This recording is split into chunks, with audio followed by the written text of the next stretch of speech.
Hey everyone, welcome to the Horror Syndicate Discourse Thursday night edition. We missed last night, so we'll talk about Ghosts of Mars some other time. I hadn't seen that since like 2001. I watched it the other night, and we just kind of needed a break, and I didn't really want to talk about Ghosts of Mars. Let's just put it that way. It's more of an action movie than anything horror, in my opinion, but it's all relative. So tonight, Nate is getting some cabin fever. Wants to talk some horror, so we're going to talk about. Well, I watched Night of Comet earlier, and with my daughter, she loved it. I've always loved it, and Nate did the artwork, which actually you can see here for Scream Factory, and we posted it earlier on the full size image on the Facebook page, and let's ask Nate where he got the inspiration for that. How you doing, I'm Nate? doing good. Yeah. Um, for those who don't know, I had back surgery, so it looks worse than it is. Based on your name, you worried your wife's gonna hobble you? Yeah. I hit the damn sledgehammer earlier. Okay. Um, oh, with the Night of the Comet artwork, which I want to talk. I'd like to do a show on that one because I haven't watched it since I probably did that artwork, which was like 2012, 2013, maybe. Um, That was early. That early in Scream Factory's life. Yeah, it was one like I did. I had done Halloween 2, 3, Terror Train, Funhouse, and the Deadly Blessing, and then they Jamie Lee Curtis did Horror Hound Weekend, Hmm. and I think it was maybe November, of 2000. No, maybe it was later than that. I don't remember when they did. They did whenever Jamie Lee Curtis did Horror Hound. I think it's been 10 years. I think they just celebrated. So I think it was November of 2012.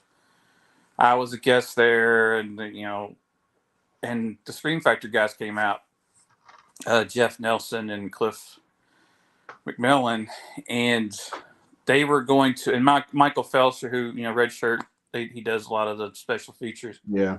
So they were doing a panel, and they were going to announce their next six, Next sex. their next sex. My family and I are looking for sex. Uh, where they were going to announce the next six titles for 2013 or whatever. And so I went to that panel. And right before I went in, they said, "Oh, one of them's The Burning, and we're going to give that to you."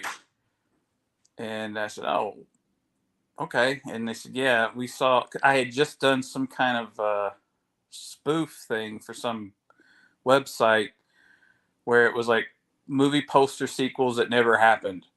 Mm. And I got The Burning 2, Part 2. So I made up this poster, this fake poster for The Burning Part 2 with like starring Ernest Borgnine. I came up with like, it's got to have a guy like some character actor in it because I saw all the slashers films. It had Ben Johnson or Leslie Nielsen or something. So I was like, this one's got Ernest Borgnine in it. And they had seen that, and they said, we joked, we thought, is he auditioning? But I had no idea they were doing The Burning, so they went ahead and handed me The Burning before they even announced it. And so I went to the screening, and they announced The Fog, which went to Justin Osborne. I think that was his first one. He did one of the other ones. He did two of the six, and the first one was the Toby Hooper vampire movie. What was that called again? Oh, Life Force. Life. Yeah, he did Life Force and The Fog. And I ended up getting the other four. I didn't know I was going to get off the other four, but I thought maybe I'd get two. But the other ones were uh, The Howling Hmm. and Day of the Dead. That's one of my favorites. Yeah, I didn't expect to get that one. And then Michael Felcher like kind of let the cat out of the bag. He goes, I heard you're doing the Day of the Dead. I'm like, I am. Oh shit. When did you get the Sleepaway Camp movies? Those were shortly after, I think. I did the Day of the first. Dead for anybody who wanted to know. Yeah, I love the Day of the Dead one. Yeah, I like that one. This is actually the thing that got me wanting to get Scream Factory. I saw this cover, I was like, holy crap! I don't have that on Blu-ray yet. And this is I found this in a kid's Blu-ray, the yellow case. Oh, the yellow case. It's Yeah, perfect. I love it. Yeah, actually, I got a few of them. I put Dawn of the Dead in there too. I thought that looked good. Oh yeah. Yeah, and there's a few other ones like that. But Yeah, yeah. they ended up announcing Night of the Comet at the Jamie Lee Curtis show, and I was like, oh, I watched that movie so much, at least 50 times as a kid. I think it was probably on. That's It was on cable or something yeah, all the time. that's one that I saw. Like every time it was on, my eyes were glued to the TV. Yeah. You know, I remember seeing it that first time, and just that whole opening of everybody celebrating for New Year's, and then her waking up the next day and like everyone's dust, this red dust, this red sky, and it was creepy, but it was fun. It was a fun movie. But I was just 1984, so I probably saw it when it hit cable in '85, so I was 9, and it was one of those early horror movie experiences for me because I didn't really watch a lot of horror in my early years, and it was just a quirky little film. It wasn't really that scary. I mean, it's scary for a kid who wasn't used to horror. I mean, it's essentially a zombie movie and a spoof on sci-fi. there are Atomic.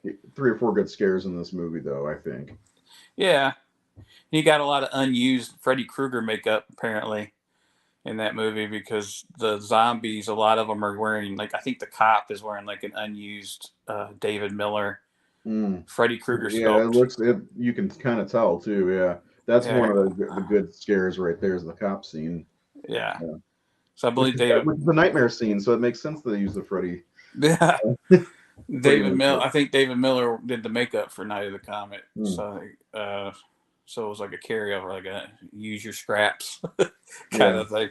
But I'd love to do an episode on it, so we can do that. But yeah, when they said Night of the Comet, I went up to Jeff and Cliff right after the panel, and they said, "What you think of the title?" I was like, "That's awesome." And I remember saying, "I don't know if I'd want to touch Day of the Dead, man." I was like, the fan base for Romero or so, like feverish, and I said, I don't know.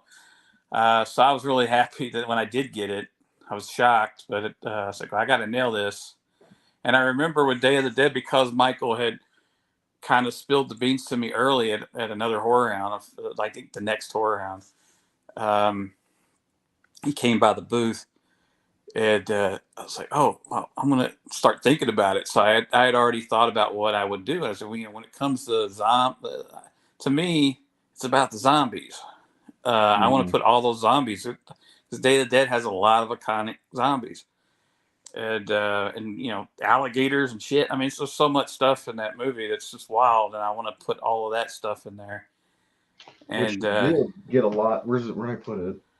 They did put a lot in there. I mean, you've got Dr. Tongue in there. You've got Rhodes getting torn apart. Yeah, you've got the alligator in there. I got Rhodes. I got the guy with his guts on the table that falls out. He's standing, walking around. You have the helicopter. Helicopter, the alligator, Dr. Frankenstein, and Dr. Frankenstein. Yep. So I wanted to get as much of the zombie stuff in there. Usually when I worked for Scream, they would, tell you, hey, a lot of times they just said, show us what you got. Like they would just leave it up to me. But sometimes they would say, well, we want this, or we want that. Or sometimes they would give you a list. Say, we need this, like Howling. We want werewolves, and we want the smiley face, and we want Quist, and we want D, and we want, the Banks girl. And we want the woods, and we want all this. So, and then you have to figure out how to get it all in there and not make it look like a clusterfuck, I love my Howling's one of my. I think I like the Howling out of that group the most. That turned out real nice. It's too bad they don't sell these poster prints. I know they give them away like with the first couple hundred people who pre-order them, but I'd love to have some of these poster prints. Yeah, I never got any of the posters. I got tons of copies of the movies, and I get the slipcovers. So I'm probably sitting on goat, I guess. But Yeah. um, Yeah. You still have them? yeah, Oh. I um, don't have the slipcovers for some of these because I was late to the game. I would like in Uh, the beginning they would sell both Blu-ray and DVD, so I'd have I'd get like 4 or 5 DVDs and 4 or 5 Blu-rays of each title. what'd you do with them all? I I gave I'd give one to mom. Yeah. I give mom a copy of everything I get when they send me samples. Um, the rest of them I've got them probably in packed up somewhere. Um, yeah, I never sold them. I was like, oh, I'll hold on to those. This might be worth something for a while. Well, it's like between those and the NECA figures that you have from doing the art for there, you probably are sitting on some money. You probably could find a nice Yeah, film the for NECA some of that stuff I stuff. would the NECA stuff I would get a box like what the stores would get. Like I'd get a whole box The of whole them. case? Yeah. Jeez. Um, so with with the Night of the Comet design, um, yeah, I just wanted to go old school. It felt like a '50s atomic age kind of Yeah. horror movie as well. So I kind of thought about the 50-foot woman. I think is maybe what was popping in my head. I was like, what if they're standing above the city? Because the city and the sky and the empty Los Angeles seemed to be a big part of the overall look and character of the movie. Was that red sky constantly Hmm. and those empty streets with the dust and everything. And I thought, well, I got to get that. So how do I get that and get them? And they're like, well, let's just have them standing over the city, kind of like that 50-foot woman. Or and then I said, I got to have Reg looking badass, have her on the motorcycle, and and then the cheerleader whole exploitation look with her Big time. Yeah, she looks good holding the though. Uzi, and then Yeah. of course get the zombies in there, and then my favorite thing was when I said I got to put a nod to the video game score thing. Yeah, I love that little detail. When I saw that, I was like, "Oh my god!" Yeah, that I was my didn't know favorite you when I part. saw this for the first time. I was like, "Holy cow! Whoever did this really loves this movie." Well, that's what I always tried to do with art, with stuff like this. Is I try to respect, even if I'm not a fan. Like I've had people come up to, I've done covers for movies that I wasn't a fan of, and people come up, go, man, you could tell that you love this movie, man, because you put this in there. No Yeah, one notices that, and I'm like, I don't tell them, but I'm like, but when I watch the movies, I do my research and I watch it and I try to yeah. think. I think what jumps out iconically. Also, What? I don't think anybody knows how detail oriented you are as a person. Like Yeah, that's yeah. one of the things I've come to find with you. That's a big part of it. Is like I Yeah. see things in detail and I Mm. pop out little things. I'm like, well, I got to get that in there, and I got to get this in there because I want that. Like I think one of the early things that jumped out was when I did the Phantasm cover for Mm. Horror Hound. That was kind of my big break in the horror world. Is that the one with the drive-in? It's the drive-in one, Yeah. and I got so much feedback from the Phantasm fans that I put all these little Easter eggs in there. Where I had like on the marquee, it was Kenny and Company in Yeah. Phantasm, and the the, By the the way, that's drive. hanging on Helena's wall. Oh, That's one of her favorite things. It's framed on her cool. wall. Yeah. Um, and the drive-in Morningside Mhm. drive-in, and then the license plate has boy on it, and I've got Christine in there, and the Oldsmobile from Sam Raimi movies, and the Nova from Death Proof. It's like, well, I got this drive-in, so I'm going to throw all these iconic cars in there, and then I've got the Fly and the little guys, and the all these little things, and the fans appreciate it. And Don Coscarelli, he loved it. He contacted me, like he contacted Horror Hound and was wanting permission to put it on his website and maybe even use it in a promotional way. I wonder if it's on his Um, Facebook page. I'm gonna look it up, see if we can show the image because it's really cool. so through that, I got to realize that you know the fans responded to that level of attention and detail. That I want to get it right. I want to get And they do. You see Nightmare on Elm Street 4 released, and they've got an image from Nightmare on Elm Street 1, and you're like, what the fuck are you guys doing? Yeah, yeah, Like, why is that? guilty. Why is that? Why is that Jackie Earle Haley's glove? This is the Yeah, part 5. Like, and I get to that point now too, where I get a little like I'll see some artists do a cover for like Nightmare on Elm Street, the original, or do a poster or something like. he does have it on his Facebook page. That's not the Nightmare on Elm Street. Yeah, Don has the original artwork. So when I finally met him for the first time, I gave him the original artwork for that cover. And he had me hang out at his booth. He goes, "Hey, you busy?" Like, no. I was like, he goes, "Come on, join me, hang out." So I hung out with him for about an hour. It was a Days of the Dead, I think. And he gave me an autographed copy of Beastmaster on Blu-ray. Nice. Another movie like Night of the Comet I watched religiously. God, that movie was on HBO all the time. Were you one of the people that said, "Hey, Beastmaster's on" or something like that? That's what HBO stood for. Yeah, I've heard that said. Yeah, It was always on. Yeah. Beastmaster. I mean, I remember movies because I also think that there were so many movies that I saw constantly. They must have been just cranking it on daily. Yeah. Because I remember seeing, Star Wars a lot. Yeah. I remember seeing Empire was the Beastmaster. one I saw a lot on TV. Empire was on all the time. This is part of the reason. One of these days we're gonna have this conversation. But one of the reasons why Empire is not my favorite is because it's just like Shaun of the Dead. How I don't like Shaun of the Dead because I saw it so much growing It's weird. up. It was the only one I had available. It's weird that was the one I didn't see. Like really. Empire, I never saw that one. I don't know why, but it was like I rarely saw Empire Strikes Back. See, I rarely saw Star Wars, and that's so that's when why I saw. Maybe it's. We're only 4 years apart, 5 years apart. 80 and 76. Yeah, so maybe because I was 4 years ahead, I was seeing Star Wars a whole lot more.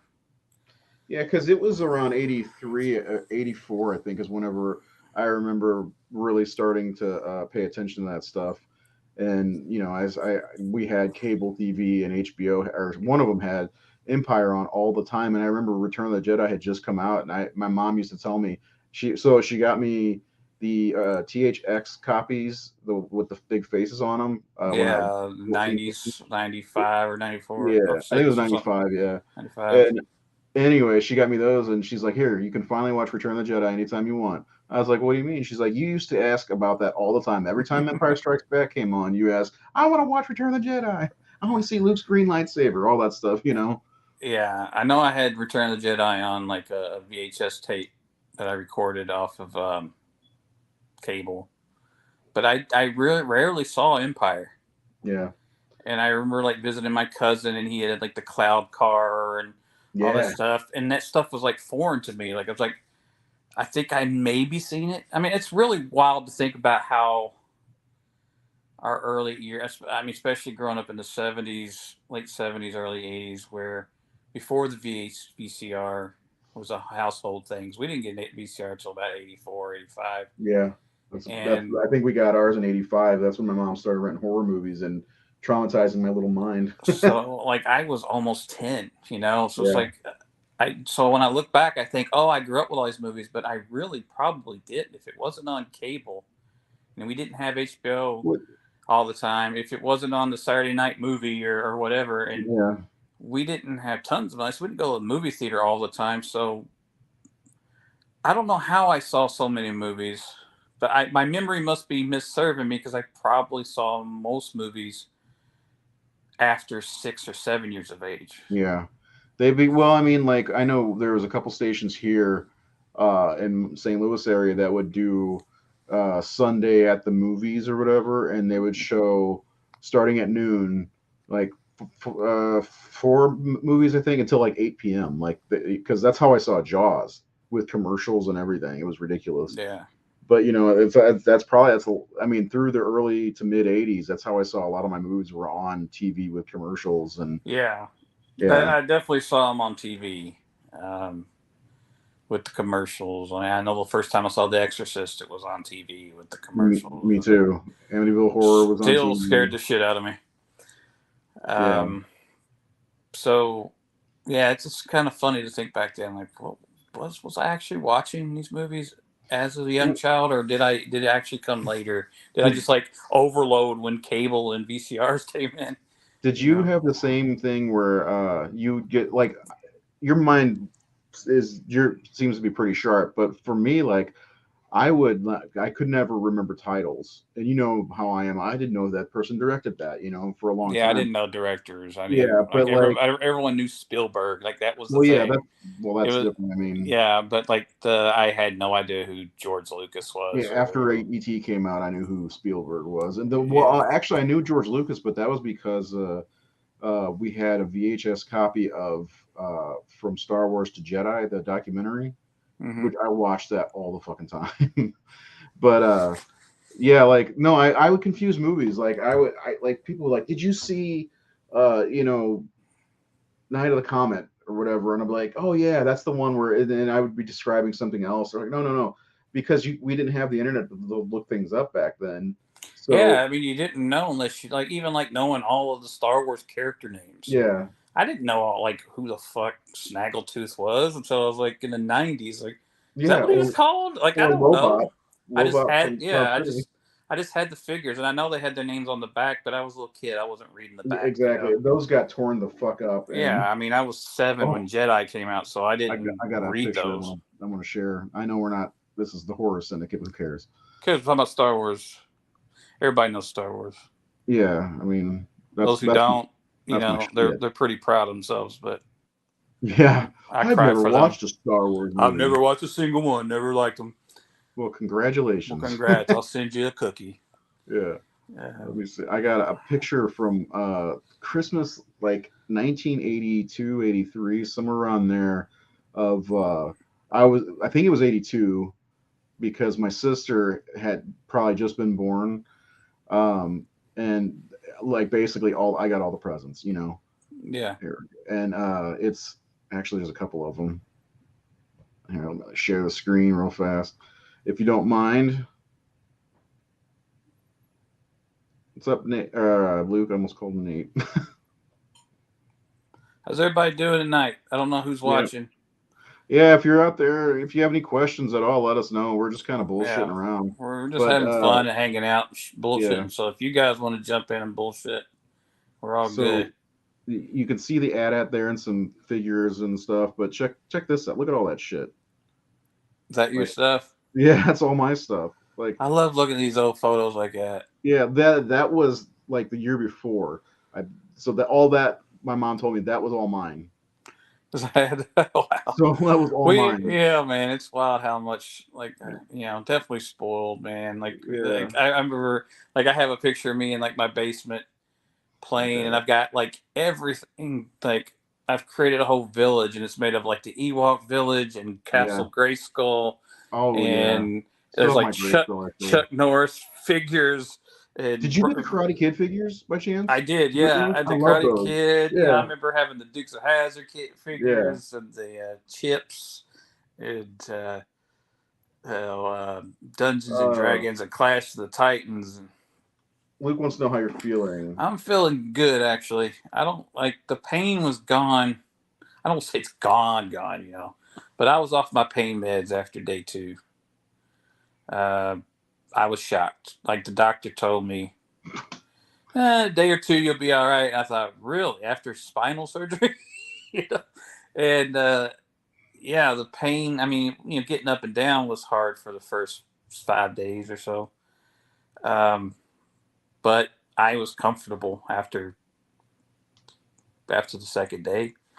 Uh, and I've just taken Tylenol if I need it.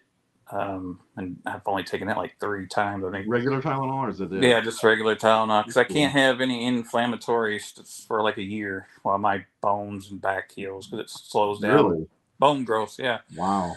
Um, so no ibuprofen or aspirin Yep. stuff like that. No Um, ibuprofen, Tylenol. yeah, Tylenol's the only one that doesn't fuck with you. He's like, I said, So the doctor's like, it's just never done anything for me. Tylenol's never helped pain go away from me. And he said, yeah, it doesn't. It's just to take your fever down.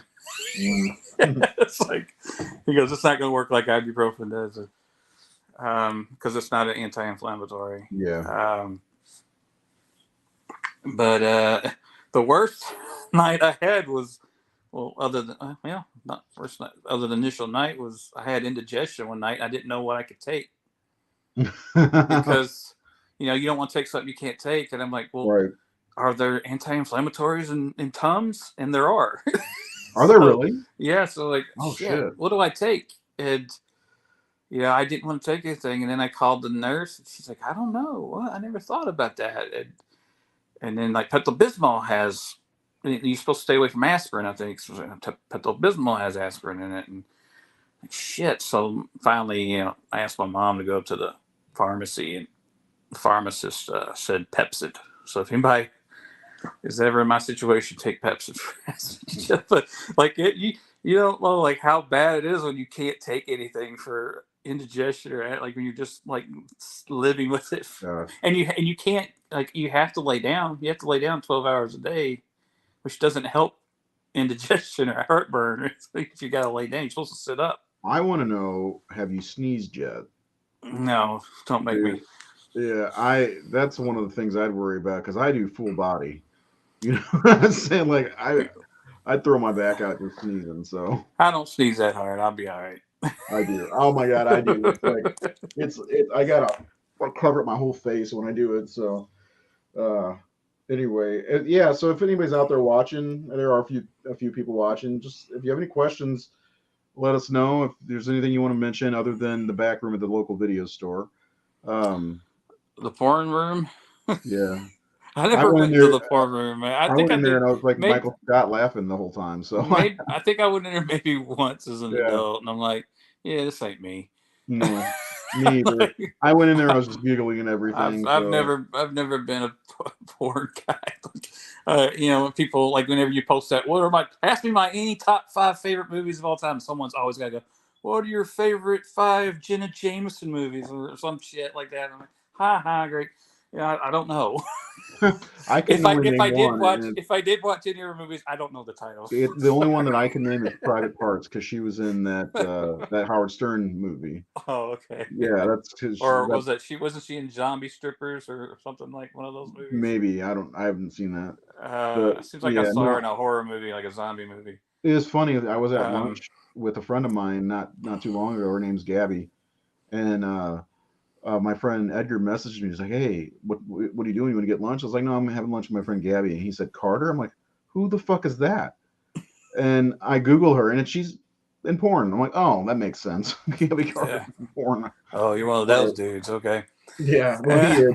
He's the guy that I've known for 25 years, and he still sends me, porno in my email. So yeah, whatever. He's married and happy, and still looks at porn. So I can do it. Anyway. Nate, I wanted to ask you: did you get a copy of the new Barn movie? No. Did you? I thought you did art on it. No, I haven't done anything for Barn 2. Okay, I just got it the other day. I watched it. Wanted to see if you'd gotten a chance to watch it. They don't always send me stuff. Justin just sends me shit. I haven't got the 10/31/3. I haven't got that. I don't think I had the second one either. I didn't pay for this. See, I should be a reviewer like you fuckers who get everything for free. No, that's not how. Well, I guess maybe that's how I got it. I have the some people who don't even work on it get a copy, but I did artwork. I didn't get shit. Hey, you want to tell Justin? Hey, listen, get Nate this movie. Come on. Well, I do it for Rocky. Rocky's the one that contacts me for it. So yeah, I don't know. You did this, right? I did all 3 of them. Yeah. I did. Seems like I did 2. Like I did the whole EC Comics slip covers that they've had, and then I did one for maybe the first one. It was like a jack-o'-lantern. Jack-o'-lantern with the fingers coming out of it. Yeah, which was probably my favorite one because it wasn't just making another EC Comics thing. Well, that's a really cool, just a cool Halloween image. Let me see, because I have all of them here. Yeah, because they just, like I said, this one. Yeah, I like that one. Yeah, I love that. I actually have the poster. That was one where you know Rocky's just like, give me a Halloween image. So it was something I just got to invent. I didn't like Yeah, because have they to go kind off of the like. movie. I mean, nothing against Jen, but that's like the regular Blu-ray art for two and threes. I haven't even opened this yet, but I mean, it's just kind of Well, now they can use AI art and just yeah, AI put a art. jack o' lantern. I can't. I gotta tell you, man, I am so tired of seeing AI art. It's ridiculous. I'm so, like, and I've heard that, like, I work in comics, and I keep hearing that people are trying to make full comics out of that shit. And it's like, come on, Oh, they will. really? And part of me, part of me as an artist is kind of course, a little upset about it. But at the same time, I've ran into so many writers who, look, people who are artistic usually don't have a lot of money. Mm, And I feel very sorry for a lot of writers who have this desire to make a comic book, or someone who has a desire to make a why do you think it's film or taking me so whatever. long? Yeah, it's taking me so long because of money, really. It costs you have, a Hmm. lot, unless you find an artist who is willing to collaborate. And let's face it, comic book art is fucking hard and time consuming. It takes Hmm. a lot of time. It takes a whole lot more time to draw a comic than to write a comic. Yeah, it takes me about 2 or 3 hours to write a full issue, to be honest. Yeah, and it'll take an artist, if he's drawing every fucking day, over a month. So it's like it's a task. It's a job. It's not a fun job unless you love it. So um, I've always felt I wish there was some way I could help these writers without doing their fucking art for free. you Yeah. know, but it's a hard job, and it's a time consuming job, and you can't just do it for free. It's especially people come to me now and they want me to. I'm like, look, I'm an established artist. I can't just take a few months and do free comic book artwork for you. You don't want to do it for I your gotta, it's gotta be portfolio? worth, huh?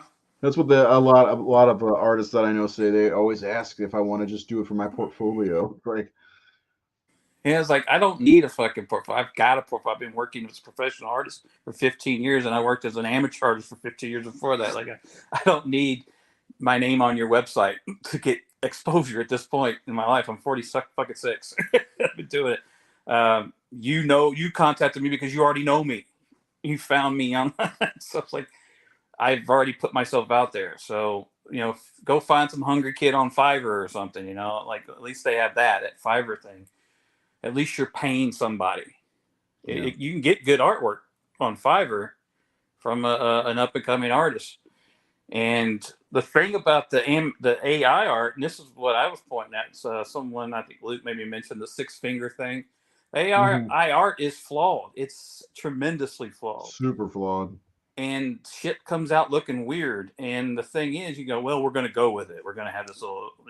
But the thing is, like, there was a great. I think who was it? I think Lee Howard shared it. It was an image of like some AI artist hiding behind their desk because the Terminator, the boss, is asking for has notes for their art once changes or fix. Because you do work, you're not satisfied. You need changes. It's like it's that kind of the big thing with AI art is if you aren't an artist, how are you going to fix a six-fingered, seven-fingered guy in your comic that's not supposed to be six or seven-fingered?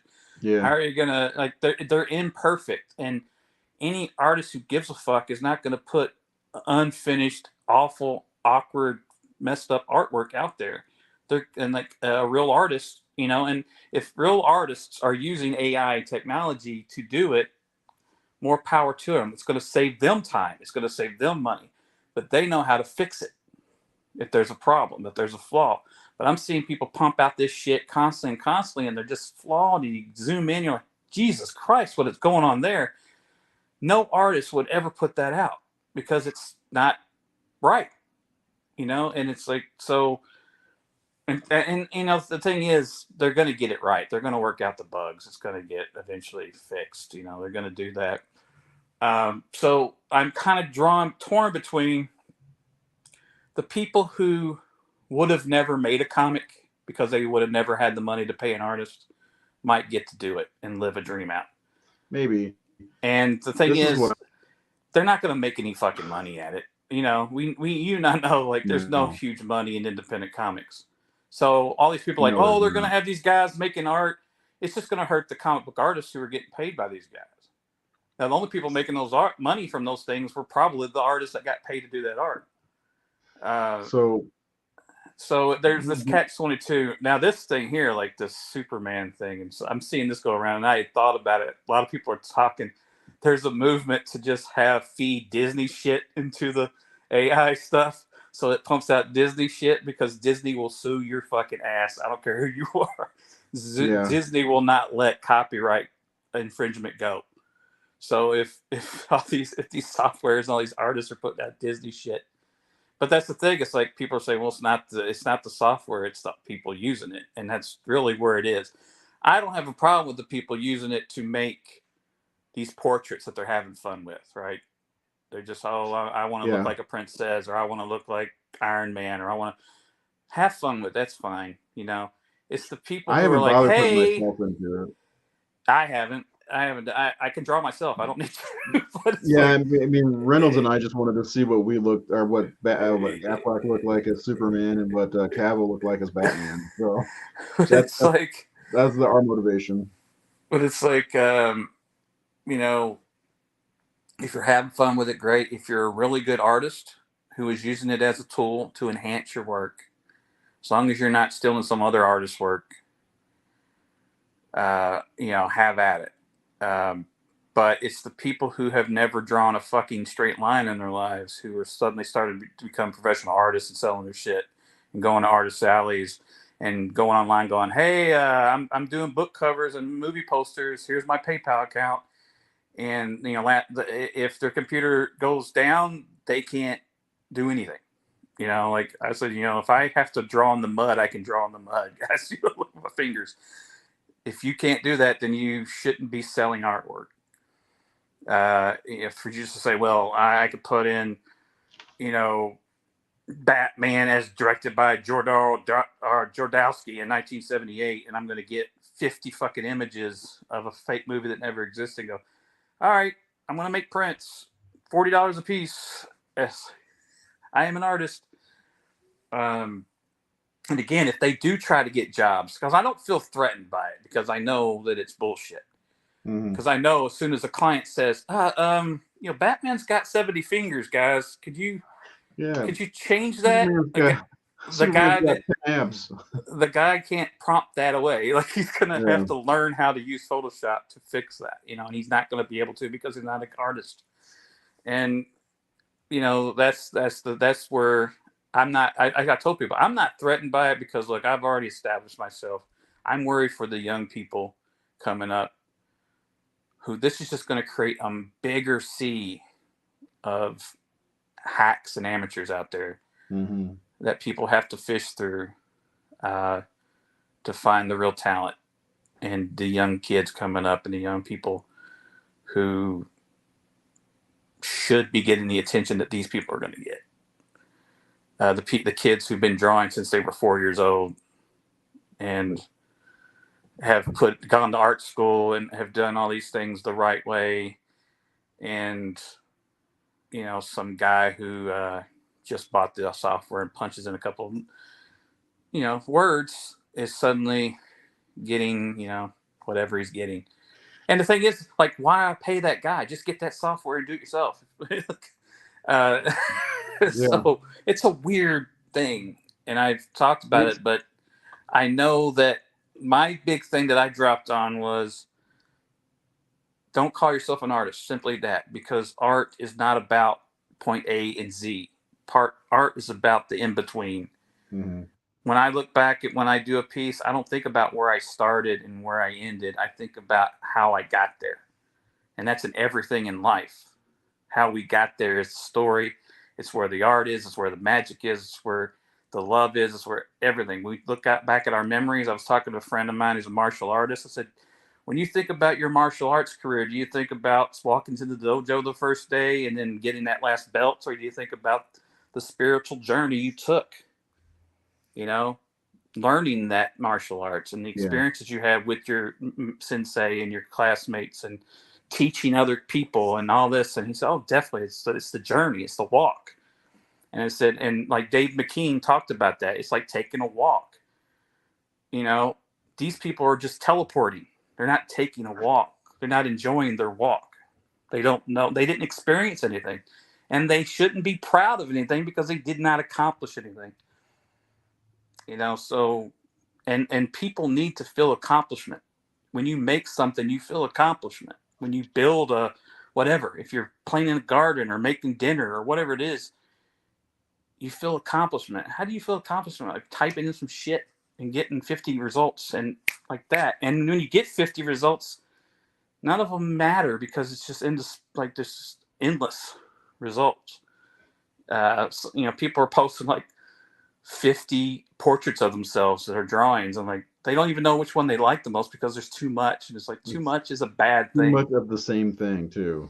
Yeah. Basically, there's slight differences. It's like different filters almost, you know. By the way, were you pleased with the the journey on this? Yeah. I had fun.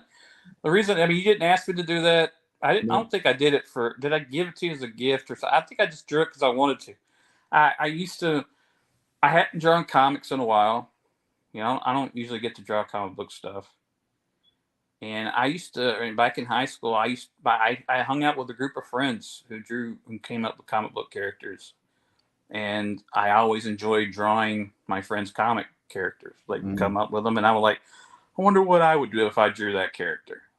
I wonder how he would look if I drew him. And so it was a fun thing for me to take someone else's character and draw it for them. Yeah, I love this. It's on And my wall, and it's the cover for issue 4. So yeah, and it was just for fun, and I enjoyed it. And but if I just like gone on and go Ray's character, crouching with sword, beep, yeah, I know. like I it wouldn't have mattered. It wouldn't matter to you. It wouldn't matter. I no mean, you may be like, probably oh, it's can't do cool. that anyway. You probably can't. But I mean, Yeah, unless somebody feeds your comic character into there and says, yeah, I guess that's true. draw Yeah, this like Jim Lee, you know, and starts teaching someone how to draw like Jim Lee or something, you know, like because it's a Jim Lee style kind of thing, or you know, the '90s comic book style, which is what I cut my teeth on and learned from. But yeah. The McFarlanes, yeah, but I yeah. saw some guy like post about like he just fed this Asian artist, Korean artist, like 5 days after the artist died, he fed the AI thing all this guy's art, trying to program it to draw like him, and then produce like 4 or 5 images that were in his style. Like this guy's dead, and you're trying to pass off artwork that he didn't draw as his or like his, and it kind of brings up the whole, which could tie into our movie talks. People talked about Robert Englund playing Freddy, and they could do it Hmm. digital and all this shit, and they could live. You know, Robert could die, and they could still do Freddy, and they could have his voice, and they could have his image. They could do it all digitally, and it goes back to the journey thing. Like as an actor, actors don't just say the words that are on the page, they're feeling them. They're not just feeling them, they're making choices, or they're responding to what the other actors are doing, or what's happening in the room, or what's happening in the moment. It's a very personal, uncontrolled, spiritual, real thing. And you can't just say, hey, here's James Dean movie. No, James Dean's fucking dead. All right. James Yeah, Dean did not act in that movie. That was not James Dean. That was a programmed bullshit uh, parody of James Dean. It's not a James Dean performance because James Dean wasn't here to feel and experience that film and that character and that moment in that scene with those people. And that's where I feel, I think that's where a lot of artists, and we get called pretentious for this. We get called pretentious because we're like, look, that this is what it is. All right. This is art is working on something else. It is not, it's not pretentious. It's a when you've put the time in to do what you know, and you've explored and you've gone through all the things that people go through, it's a learning thing. We're artists are learning, and I feel strongly that people who are always constantly trying to learn and learn more and improve, they're not arrogant, they're not pretentious.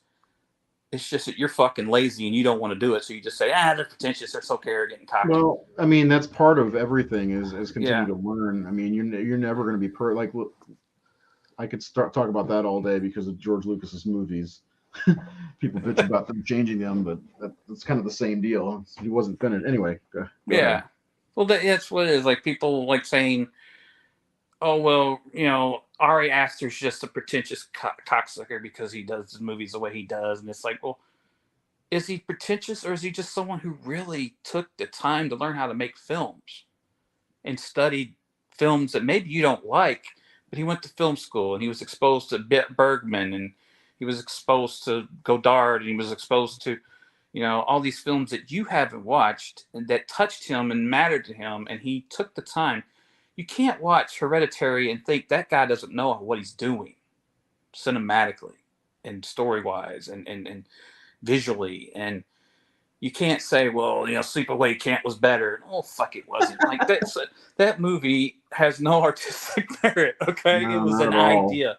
It is not well made.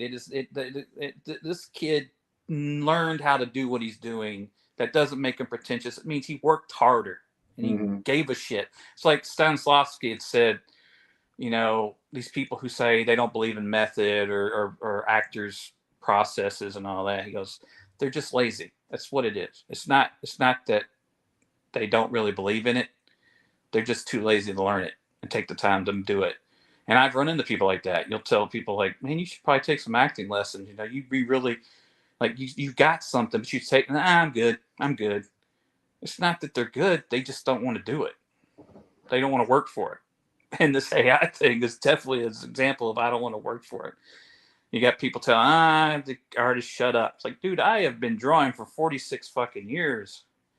All right, I've earned what I do, Mm-hmm. and I've put in the time. You should respect that. And the thing is, people don't respect any of that anymore. They don't. We don't respect experts. I don't want to hear the film critic's point of view. I like movies. I'm just as my opinion matters just as much as theirs does. Might listen to the guy who went to film school and has been writing for film criticism for the last 30 years. I might listen to him more than I listen to you, who, you know, just likes movies. Yeah, random movie fan. Yeah, it's like I get it. I respect that you like movies, but I was also at one point someone who didn't really study movies, thought I knew everything about movies. I didn't know shit. Right? I Right. still don't know a whole lot of shit. I still don't know a lot. I'm trying every day to learn more and more. And still, I know that I don't know shit. Um, so yeah, I don't know. It's just this fucking weird time, and this is just adding to the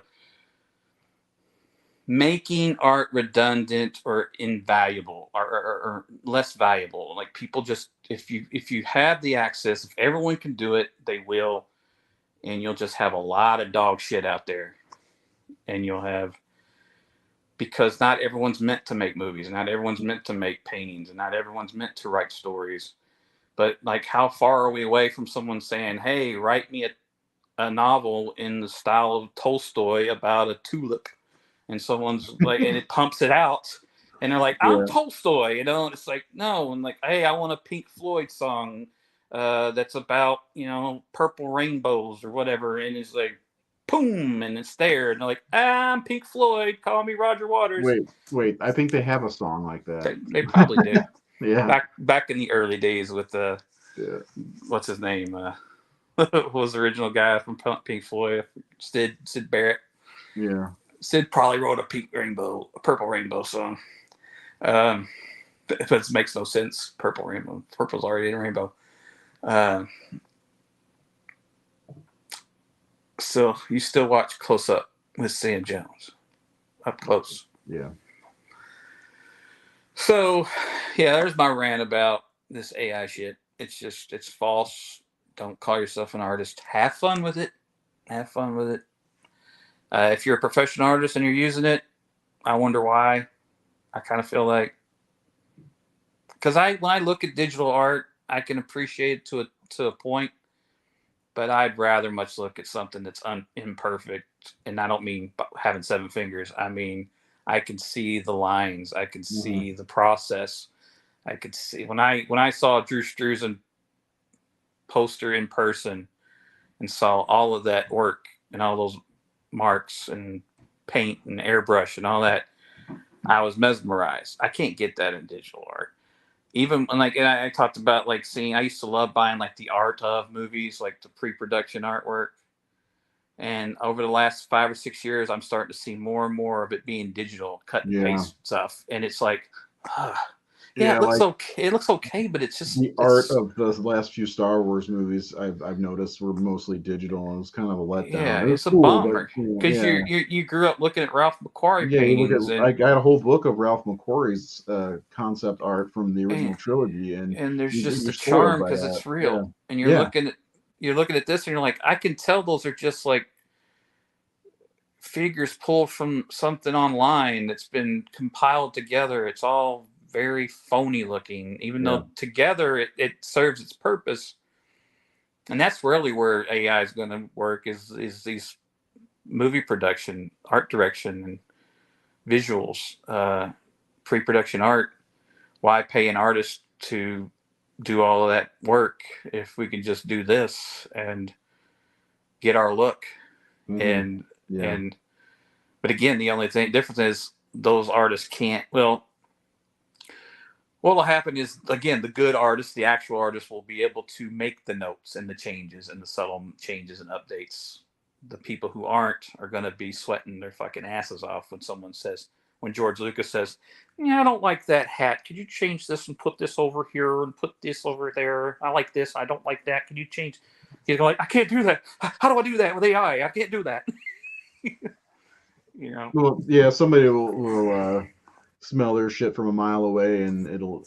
I don't know. I can't wait till this fad that everybody's yeah, doing this will be over because it's already getting old seeing everybody posting AI stuff. You know. it's just constant. And for like I said, it was cool for a day. I saw like someone did if I can't remember who it was. Someone directed Tron in 1981 or something. I was like, oh, that's really cool. And I didn't really look closely. And then like the next day I saw what if Jodorowsky did Star Wars and I'm like, oh, that looks a lot like the same shit. And then I like went in and I was like, oh, and then like, what if so and so did GI Joe in 1984 with this director and it's just every day, and I'm like, okay, I'm already fucking sick of this. this is Yeah, I saw one this is today. ridiculous. It was like a live action Thundercats, and it Yeah, looked it looked terrible first of all. But I reading the comments, people were getting so pissed. Like, why isn't this real? I thought this was real. Or I want this to the be real. yeah, there's a Black Panther, the first Black Panther with Yeah, what's John Boyega, and I mean, I looked at, it, I was like, oh, is this really happening? And then I realized, like, wait a second, this is not real. and the thing is, like, you know, aren't studios and actors and people gonna get kind of frustrated about that? Like, Probably. I mean, you I know, probably would. Yeah. like what? And maybe they see it, and it's kind of at first when you look at it, it's convincing a little bit, like you said, like the Black Panther. When Hmm. I remember seeing that, and I go, "Really? They did that? I haven't heard anything about that." Yeah, I know. It's like there would have been an announcement. There were, Yeah, and uh, and then you look and go, "Oh, this is AI bullshit." Because all you gotta do is look again, look at the hands, look at some of the details, look yeah, at background people. A lot of background people, I mean, you zoom in, it's not supposed to be ghostly, but they look like they're in a fucking Silent Hill movie or something. Like, what the hell is going on back yeah, there? Why is Lobot looking like Mama from Mama? uh, because the digital shit isn't perfection. It's like there was one. It was a GI Joe. Like if GI Joe, and then it was a group photo, and I looked into I zoomed in. I'm like, dude, there was like some H.P. Lovecraft deformity shit going on for some of these soldiers, And no one sees that. They see the immediate image and they go, "Oh, that's cool," but then it's like, explore that shit a bit. This is some Salvador Dali shit, take take a but not closer look. genius, Yeah, but not intended, yeah. And yeah, so if anything, it'll help the horror industry create some horrific imageries. I've seen some not like horrific imagery, but like Freddy as Santa Claus and like weird stuff like that. Or did you see all if all the superheroes were overweight? Yeah, There was that one. or if they were babies, or if they're Yeah, it's just it reminds me of like a Snapchat filter. You know what I mean? Like Snapchat filters are so stupid in and my opinion. and the shitty thing is, all these things are pulling from some artist's work. They're in the style of someone other artists' work, and the reason they're looking so weird is because those images never existed, and they're trying to make new images out of existing art and images, and they're not going to always work together, and there's going to be glitches. And again, I know that Mhm. eventually it's going to fix itself. They're going to work out the bugs. I just And hope AI art doesn't become self-aware and start killing us. but I love the idea of like Disney just put in Disney logos and Disney this and Disney that, and Disney's not gonna like sit still on that and be like, hey guys, nope, nope, this is not cool. This You're not ends gonna do this. now. Because Disney don't play. No. And I mean, they will sue a play. They will sue a preschool for using the letter D that looks like their D in their sign. um, they'll sue a daycare. They'll sue your ass. So, There's a um, woman I work with that has her name on it. I work for Home Depot. She has her name. It's Sheila, but it's all in Disney font. And I'm like, I asked her when I was like, "Oh, that's nice." She said, "Yeah, you like it?" I was like, "Yeah, but does Disney know you did that? Did you have to pay them?" I mean, they know. yeah. Like, oh, no, nobody will know. I was like, yeah, they know. They're watching right now. They just heard me Yeah, talk about it. yeah, Um, does she know Disney rules the world? they do. Do you They not do listen to really. Kanye? Hmm. Uh, God. there's a horror show. Yeah, no doubt. um, I mean, not to get political, but what if he's doing us all a favor? Right. Yeah, that's all I want to say. he's just trying to destroy Trump altogether. Yeah, I mean, what if that's In the what white he's like? supremacists. I'm He's gonna like, take myself. I'm He's gonna take one for the team. I'm he's gonna pretend like I'm sacrificing a himself Nazi to for the greater expose them as good. Nazis. I made Yeah, Alex Jones sweat. yeah, he did. He's just sacrificing himself. He's like a Randy Quaid in Independence Day. I told you I was a genius. I'm fine. I'm not mentally ill. God. Anyway, yeah, I don't want to get too far into that. That's a rabbit hole in itself. I've been watching so I much don't of think that that's shit. political. I think even the writer, like, fuck, dude. Yeah, like they thought Herschel Walker was bad, man. Dressing up like snake eyes and telling you love Hitler on TV. That was weird. He's my Actually, friend. what's he on? Alex Jones? Does he have his own channel or something? Because I was curious, like, because I always see they pull stuff from it, and there's no way they let that a lot on YouTube because YouTube's very. Yeah, I don't know what he broadcasts. Probably maybe he has a website of his own. I missed the supervisor post last night. I love that series. So he's talking about the supernatural show they did. Supernatural. Yeah, that was on Tuesday. Um, that I don't know. It was on Tuesday. It's still on our YouTube and our Facebook, so you can go back and watch it. Um, I guess they're doing an episode on Tuesday as well, next Tuesday. So it's I, every I Tuesday. have I do have another topic I was talking about today that I keep seeing in the same like this AI. What Jennifer Lawrence said. Oh my God! Uh, well, One of the most moronic things ever. well, I don't agree with that. I think she Misspoke. misspoke. I think she misspoke because people are only paying attention to the first sentence. Well, that's because that's what's That's what people do. They that's what say, well that's the thing you see. It's yeah, it's the thing to people. say. Yeah. Jennifer Lawrence said that there were no female lead actor stars before her in Hunger Games, and like that's not what she said. Uh, but people just immediately jump to you dumb bitch, Ripley, Sarah Connor. But what she was saying was that at what she's saying is that studios and the powers that be and the film studios and all that would feed to people that young boys and young girls both relate to male lead actors in action films, but boys don't relate to female leads in action films. And she kind of helped change that when she did Katniss, and she's seen it since, and she loves seeing it. She loves seeing Prey and and Rey Skywalker and all that stuff. And if you think It's about me. it, I'm Ray Skywalker. well, like I don't think she was saying.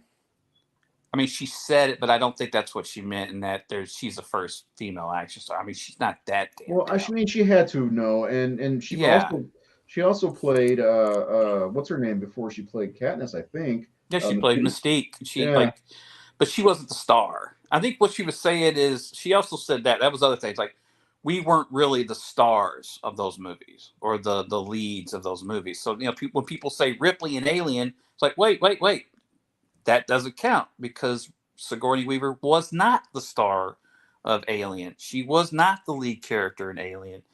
If anyone was a lead in that movie, it was Tom Skerritt, but it was an ensemble. But he was the when you watch if you've never seen Alien and you're watching that movie, you're going, that's the lead character, Tom Skerritt.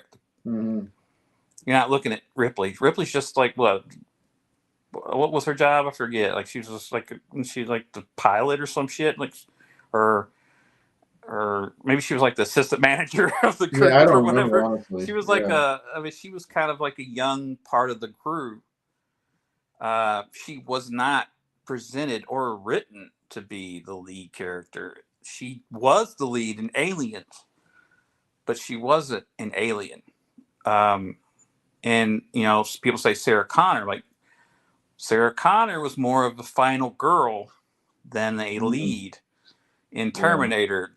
The Terminator was the star. Arnold Schwarzenegger's fame is above the fucking title, not Linda Hamilton's. Well, it's just yeah. I mean, think about A Nightmare on Elm Street. Was Heather Langenkamp the star, or was it No, anybody? it Yeah. wasn't even Robert. It was because well, first of all, they're not action movies, but I know, but I'm just saying, kind of. I mean, the star of Nightmare on Elm Street was fucking John Saxon or Ronnie Blakely, um, because they're the ones who had been established, and Ronnie had got an Oscar nomination, or did she win for Nashville? I can't remember if she won.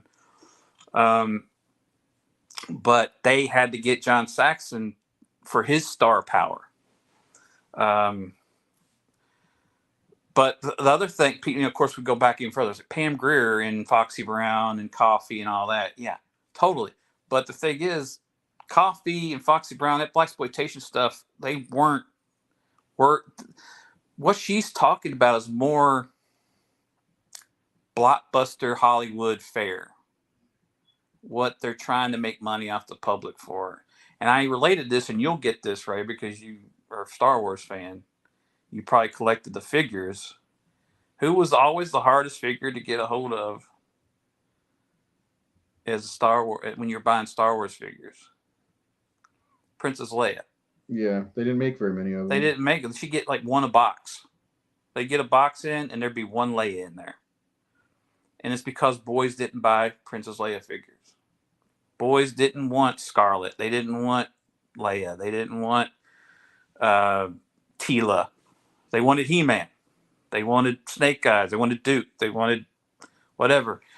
And I wanted I, Tila. I wanted Evil Lynn. Evil Lynn was I cool. mean, I wanted all of them. But Yeah, the me thing too. is, they don't sell as well.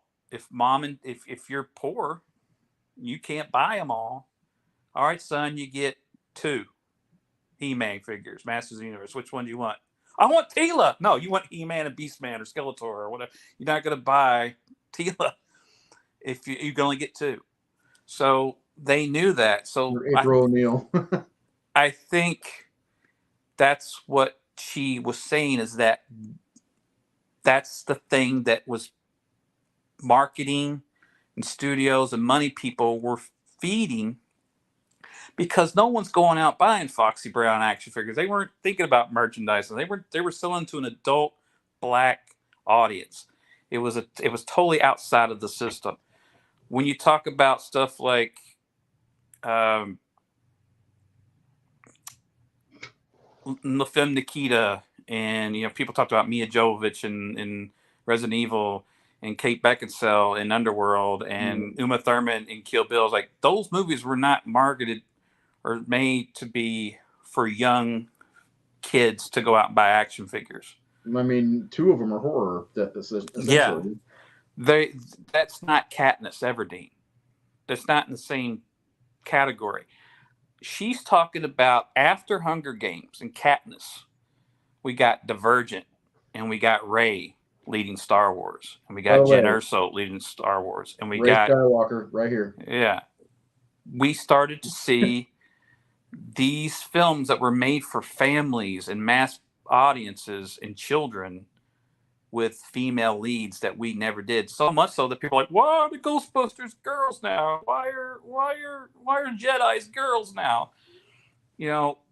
And that, I think that's what she's saying. And she's saying that now that she's seen, I mean, it took 21 movies to get Marvel to give us a female led movie. Why? Why did Black Widow not get a movie until after she was fucking dead? It's because the studio believed that little boys would not buy Black Widow figures and go see a Black Widow movie. That's what she's talking about. So I think people are just hanging on to this. Oh, there were no she can't be that dumb to think that there were no female leads. She had to have seen Kill Bill. She had to have seen, again, the X-Men movies. She saw those X-Men movies, although I don't know if there ever was an X-Men movie that was led by a woman. They were all Wolverine movies. Yeah, essentially the first, handful of them. Yeah. Wolverine movies. And the one that he wasn't in was like First Class, and that was pretty much James McAvoy's movie. Well, he was in that. Or Michael Fassbender's movie. Yeah, I'd say Fassbender more than anybody. Yeah. So, and he was basically just a stand-in for Wolverine in that movie in some ways. That's my favorite of those X-Men movies, by the way. Really? Oh, I love that movie, yeah. Out of the X-Men movies, that was a really good movie. Wasn't that Matthew Vaughn, who's a really great filmmaker anyway? Kick-ass. Kevin Bacon, though, was chef's kiss in that. But I think that's what she really meant, was the type of young adult or young audience that are, because she's not told, they're not totally right, that they're wrong, that, because I say, are men relating to female led, are they relating to Alice in Resident Evil, or are they paying attention to her ass, or are they lusting for her, or are they relating to her?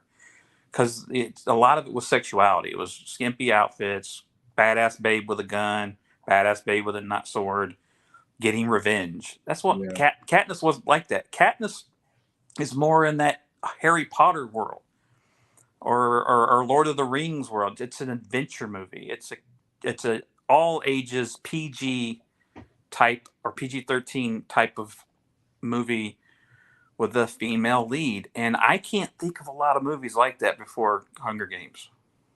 Can you? Like, I'm not talking like fuck Aliens and like those are adult films. I'm talking about movies made for young people where the hero is a girl.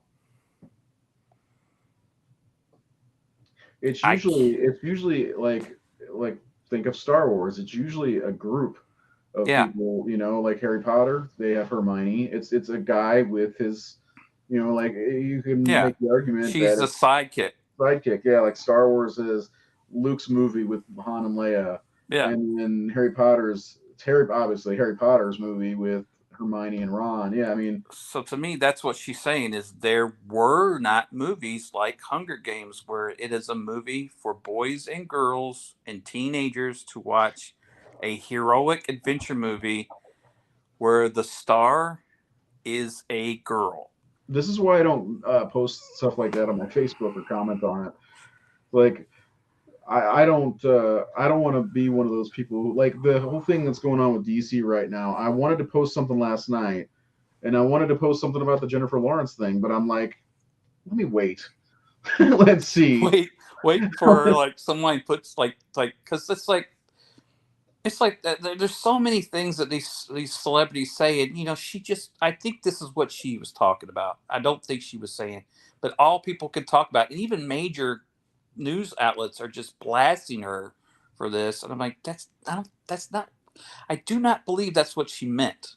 And that's not Are even real you news anyway. just pay attention to the whole overall thing. But like I'm seeing this more and more. Of course, we see it all the time. But the other thing was Quentin Tarantino and him saying, Marvel characters, actors aren't stars, and like that's not what he said.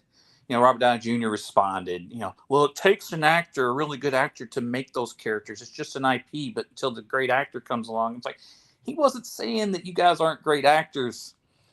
He's saying that it goes back to the typecasting argument. For years, actors avoided roles like that because they feared getting typecast.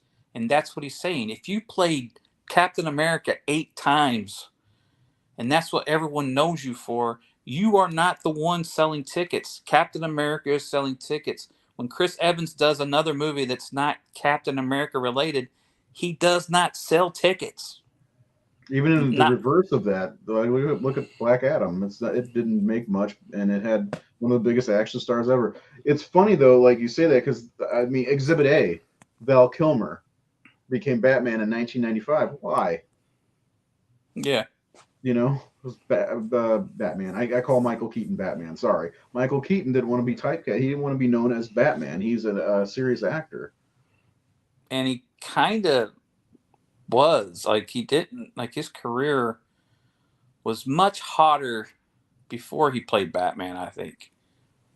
Like, can you name anything that Michael Keaton, maybe other than like Multiplicity, which really wasn't a huge hit, but before he played Batman, he was in Dream Team, he I love was that movie. in Mr. Mom, Gung Ho, Gung Ho, yeah. Night Shift, Johnny Dangerously. Beetlejuice, Johnny Dangerously, and then after, like, how many movies can you really point to and go, wow, Michael Keaton's killing it? I mean, he did like, there was that one where it was like a thriller. Yeah, I can't put But my name on the title, but it was a good movie. yeah, it was a good movie. Yeah. But like, he really didn't flourish after it. And No. and look at Robert Downey Jr. What has Robert Downey Jr. done outside of playing Tony Stark in the last 15 years or 12 Well, years? it's funny because the movie That right sold after tickets Endgame was Doctor Dolittle, I think, and and it that was a bombed. huge flop. Yeah, it was. I didn't see it. I had no interest I in had seeing never it. seen it, and I have no Well, interest. but the And thing it's is, like, like, during he played Sherlock Holmes, and yeah, those did well, both of those those. did fairly well. But I think what Quentin is saying is Pacific that Heights. Pacific Heights. Yeah. To me, what Quentin was saying, because they're all taking it personal, like he's calling them shitty actors. I'm like, hold on. First of all, Samuel Jackson's fucking Nick Fury. I doubt Quentin Tarantino thinks Samuel Jackson is not a movie Oh, star yeah, I and know, right? sucks.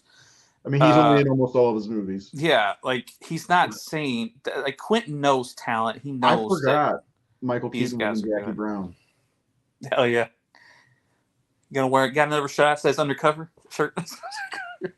I need to watch that. That's That one was of my in favorite Out of Tarantinos. Sight because he played Ray Yeah, Nicolette he in played the both same films character. Yeah. because they were both Elmore Leonard books, and yeah, Dennis Franz is like sees him he's dating Jennifer Lopez, and he's got the shirt that says FBI on it. He goes, "Do you have another shirt that says undercover on it?"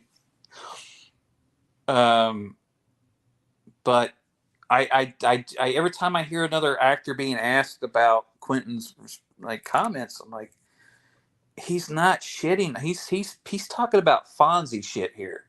He's talking about Henry Winkler was not the movie star, Fonzie was. And he's saying Captain America is the movie star and not. And the thing is, the person who kind of first said this, and Quentin even said it, he goes, I'm not the first person to say this. Tons of people have said this. And one of the first people to put it out there was Anthony Mackie. Mm. And there's a video, if anyone hasn't seen, he's at a Comic-Con and he's talking about there are no movie stars anymore. He goes, Anthony Mackie is not a movie star. The Falcon is a movie star. And he's right, because I did a show that Anthony Mackie was a guest at. I saw him all weekend long, sitting diagonally from me, and no one gave a shit. And Carl Urban was there, and this is why he'd done Star Wars, and I think he'd done Dread, or Star Trek, and he'd done Dread. No one really showed up, so it was like, those people should be massive stars where they have lines never ending. I love both of those actors. And I love them both. Yeah, they're great. I've like Anthony Mackie's hilarious. Ever since I saw 8 Mile, like I think that was the first time I saw Anthony Mackie. And Carl Urban, I've always liked. I always thought he was kind of. I didn't notice him until that what's it called, Pain and Gain movie with Mark Wahlberg. And the Michael Bay movie. Yeah, that's when I really noticed him. Yeah, he's a great guy, and he seems like a really. I mean, when I see him in interviews, I was like, this guy's really cool. I like this guy a lot. Yeah, me too. You ever see him though? Like they do the what are they called? The gag reels or whatever. Like on Captain America, Winter Soldier. Every time he does a really good job, he says, "Cut the check." Fucking love that. Cut the check. Or he's like, "Do you want me to do Denzel? Do you want, I think what Tarantino is also kind of commenting on is the age of the movie star is probably gone because of what's happening. Like that was the thing back in the old days, was going to see the movie. Harrison Ford's in this movie. Let's go see it. Studios and producers would go, we need another vehicle for Steve McQueen. Yeah. Let's find a project for Steve McQueen that we'll make tons of money on. They're not doing that. They're not going, we need to find the next big Chris Evans movie. They're not doing that. We need to find the next big Chris Hemsworth movie. Even though Chris is doing fairly well sometimes, but not all the time. I don't know. But he does he's done a lot of movies. I'm like, I never even heard of that movie. Yeah. And like, why would I not hear of a Chris Hemsworth movie? Why did Bruce Willis make tons of movies that no one ever saw or heard of? Like, that guy's a movie star.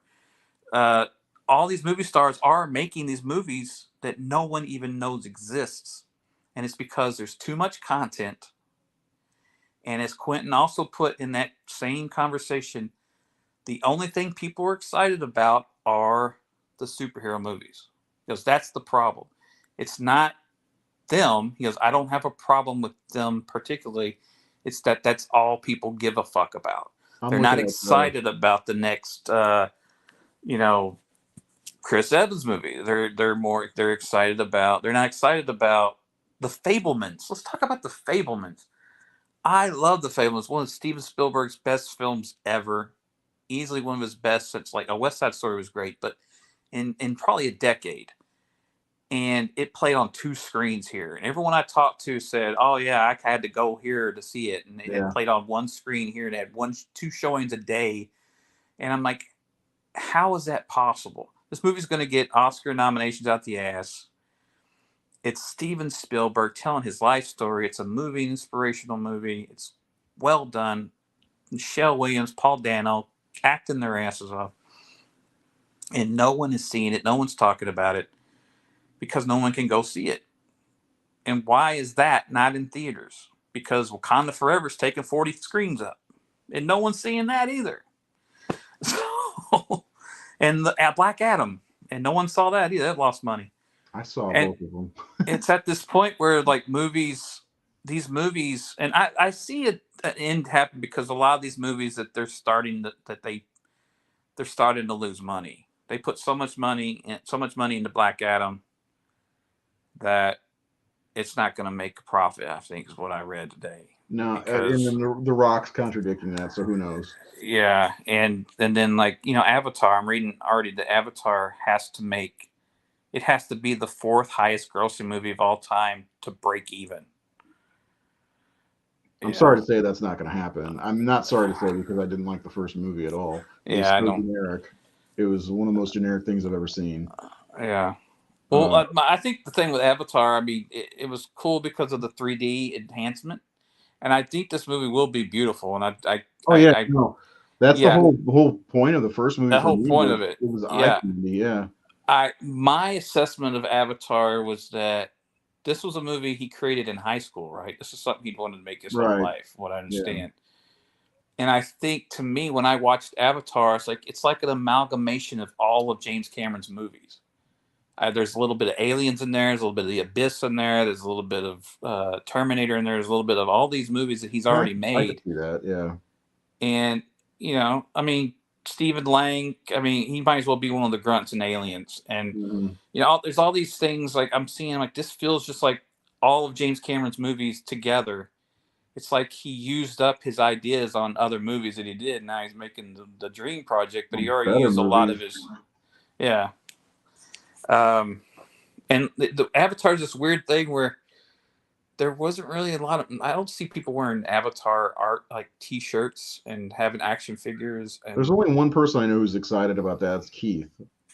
but Our he's at that friend Keith. age. He was at that That's perfect. yeah, exactly. That's true. He The was the like 13 when it came out. if you were probably between the ages of 7 and 14, Avatar was probably a really big deal for you. It was probably. I mean, it was stunning.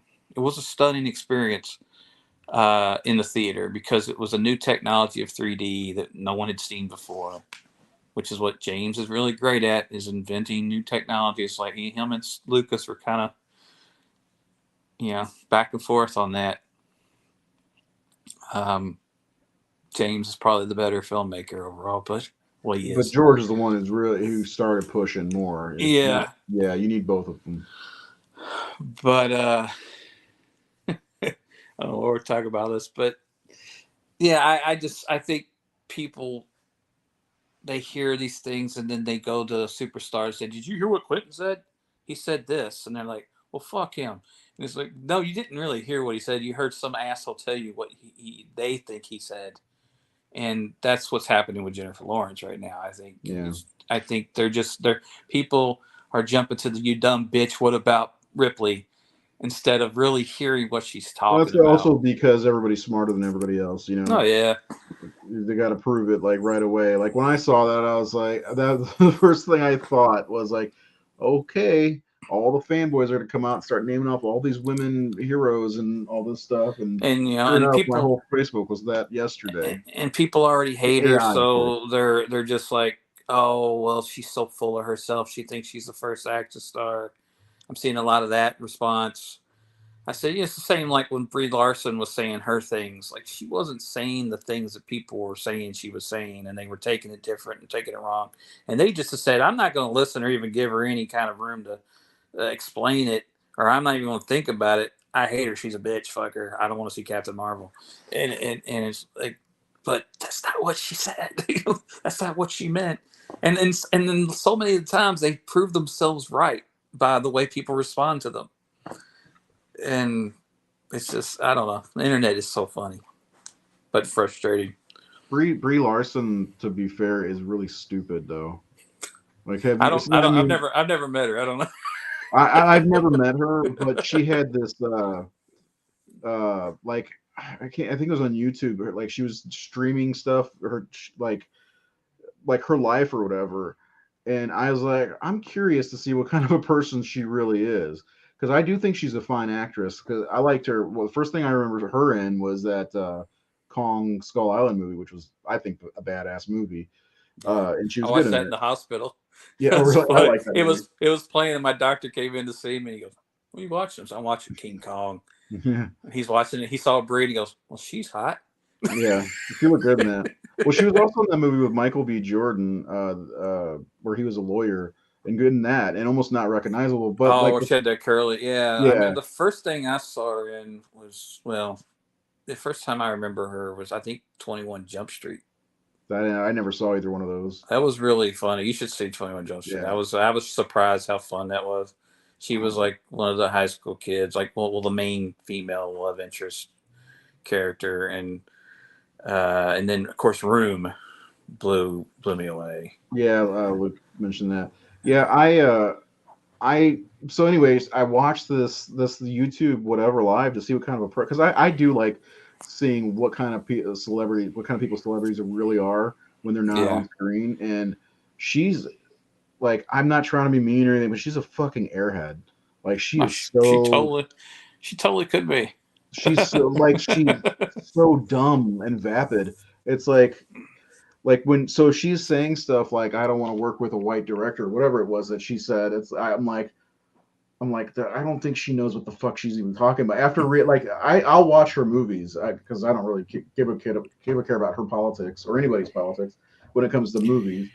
You know, I will say she got really cocky about her position as Captain Marvel and being the lead in the big movie. And I do think it kind of went to well, that her was a big head. deal. Yeah, it was a big fucking deal. And I think she was either taking the position of, oh well, I'm a woman in power and I'm going to take advantage of that and I'm going to speak my mind and I'm going to say what I want. And you know, there's a huge percentage of men out there who aren't going to accept it, and it sucks. It's the same people who destroyed Ghostbusters. It's the same people who, like, they shit on Ghostbusters before it was even written, but as soon as like a snippet of Jason Reitman's movie was even hint like barely even shown, they're like, this is going to be the greatest movie ever. It's like, how do you know? How do you know that this one's going to suck ass and it ain't been written? You ain't seen shit yet. And this one's going to be genius. Of course, Jason Reitman's a great filmmaker. I get it. But he could have made a shit movie too. But there has to be something there that you just immediately say, because it's not. I'm sorry. I think Kristen Wiig and Melissa McCarthy and Kate McKinnon are fucking genius comedians and actors. I loved almost every, not everything they've done. They've done some shitty little things, but for the majority, I think they were genius. I think Kristen and Kate ran Saturday Night Live for the last 15, 20 years. Especially Kate. Yeah. Um, so I had total faith in them. Was the movie amazing? No. What was amazing was seeing little girls dressing up like Ghostbusters and my daughter loving it and my wife loving it, and then seeing that there wasn't a sequel, and that sucked. Well, And I think they in that with that movie, I think they kind of painted themselves into a corner in a way where I mean they didn't have to do what they did with the movie. They could have acknowledged and made it a sequel and acknowledged the old Ghostbusters, and it wouldn't have taken too much to do that really. But I don't personally I don't like Melissa McCarthy. She's a one trick pony when it comes to comedy. I like Kristen Wiig a lot. She is brilliant, and I think Kate is too. But yeah, and Leslie, what's her name? Leslie Jones. So fucking annoying. So like that was like when I found out the cast. I was like, okay, Kristen Wiig, Kate, okay, but I don't like Melissa McCarthy. The only thing I ever liked her in was Bridesmaids. Uh, and then after that, I'm like, okay, She made a lot of little bad comedies. I will say that, and I haven't. I won't see her movies because of I I don't like think her. I think a lot of that was like she understood that she needed to ride that. But How often do you get an overweight middle aged woman who gets starring roles in movies?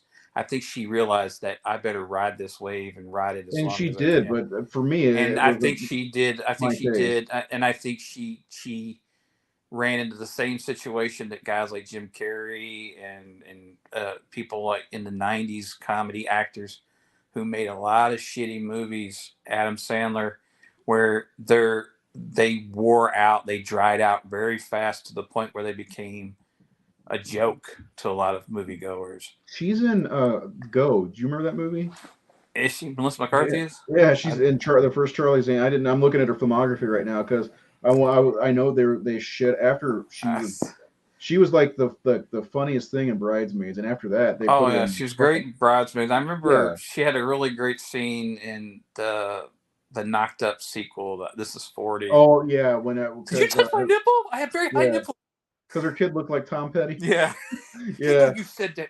You but said you like look like Tom Petty. You know who Tom Petty the is. Heat, So, Tammy, the Tammy was Spy, made here. Identity Theft, but she was in Saint Vincent, which I liked her in that. Yeah, I that don't know was a if you great remember that movie. movie. Yeah, But that wasn't the Um, same type of movie, you know? yeah, like she's done good movies, like Yeah. the one that she did that was a drama, that Can You Ever Forgive Me or whatever, where she was still like a criminal.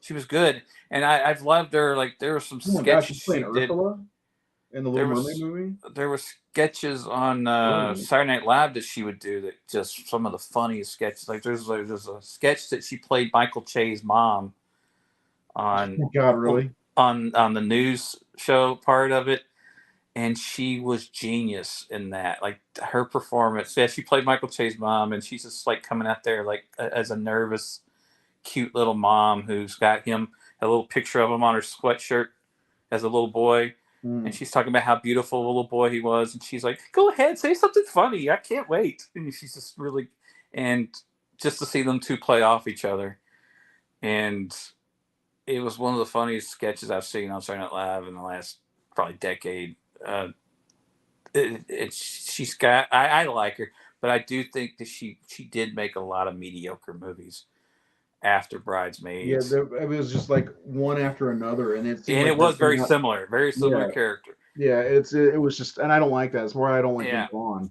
but because Vince I Vaughn. don't think it's her fault. I think that's just how she got. She's. I have to make these movies. What's that? Jerry Seinfeld said he will never play college campus again because his a sniper's crosshairs. Yeah. Um, I don't know. I don't like people who can only, like I said, a one trick pony. Like Vince Vaughn I don't think seriously plays she the same is. character in almost everything he was in for a long time, and I think that's what like in movies he was hired for. After what movie was that he was After in? like Old School, maybe No, it was before that. Swingers. Swingers. After Swingers, he was the same guy in almost everything. I mean, he's done other things like obviously Norman Bates isn't the same guy, but that movie should have never been released. Did you see that brawl on Cell Block No, I 99? won't see. That's the thing. That Like, I get this that in my head, and I won't watch movies with these actors. I won't watch Vince Vaughn. that one will change your perspective on him. I did Like, like him in Be Cool. Did you see that oh one? yeah, yeah, we said, and Yeah, the hip hop guy or something, yeah, like yeah. producer. Uh, yeah, Vince did get into where Really? They're gonna end he, SNL? I don't think that they're gonna do that. unless, I haven't heard that, but yeah, unless Lauren's just tired of it. yeah. Well, no, he Uh, passed on to somebody. It's been around for almost 50 years. yeah, well, yeah, like, I mean, if they want to end it on like an anniversary type thing, started in '75. Right. So it'd be 50 years. Yeah, So that'd be kind of cool. But come on, yeah, that's you got. I mean, if no one's watching, I mean, I did tune into the new season because they've replaced like almost the entire cast, and I don't think I laughed at all. But at the same time, I've said that every as long as I can remember, people have told me that Saturday Night Live is not as fun as it used to be, going back to the '80s. They as soon as the first cast after the original primetime players came after Aykroyd and Murray and all them the left. 1980 cast. Yeah, when they Yeah, picked everyone everybody. said Yeah. show's dead. They're not funny. The show's not funny anymore. And then Eddie Murphy came along, and people were like, "Holy shit!" And then Eddie Murphy left, and like show's not funny anymore. Then they brought in like Billy Crystal and Christopher Guest and Harry Shearer and Mark Short, and they were awesome for a while. And I think they were only there a season, and then it's dead. And then Dana Carvey, and then you look back and you go, really?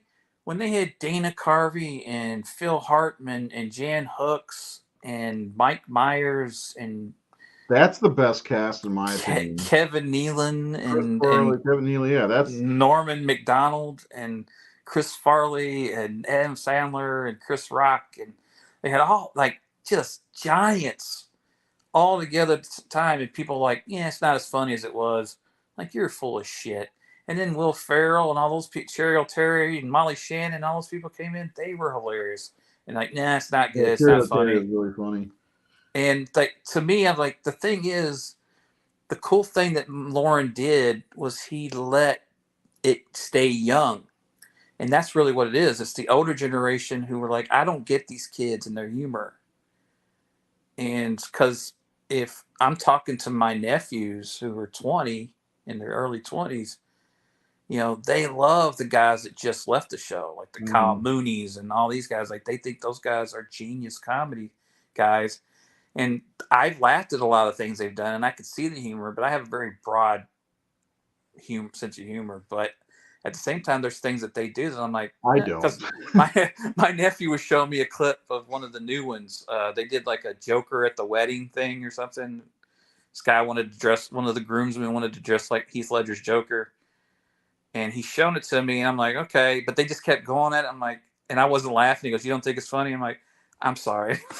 I think it's. Now you know how I feel when I don't think something's funny that everybody thinks is funny. Yeah, well, it was my 20-something nephew, but I think I said, the whole spirit of Saturday Night Live was for the youth.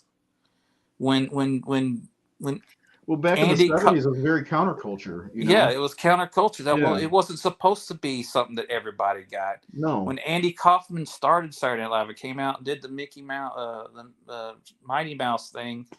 I'm sure there were people who were in their 30s going, "What the fuck is this guy doing?" There were people in their 20s going, "What the fuck is that guy doing?" But the people who got it, that's what made Saturday Night Live popular. It's when you have George Carlin come on there, and you have Steve Martin come on there, and Robin Williams come on there. These people were trying things that, it's like, really the people who started that whole counterculture was probably Monty Python, and people didn't get Monty Python. And these people were born on Monty Python, and it changed comedy. And there were people who were like, "This isn't funny. I don't get it." And I think that's the cool thing. So while I'm not laughing at these kids, I'm also almost 50 years old. I'm not supposed to laugh at them. I'm supposed to I don't understand what's funny about these kids, because they're 30 years younger than me, and their sense of humor and their life and their worldview is completely different from mine. Just like we don't get TikToker and we don't get YouTube videos, we don't get Instagram, because I don't get how you could sit and watch these things. Like, what are they doing? Yeah, that was kind of funny. That wasn't. This one, yeah.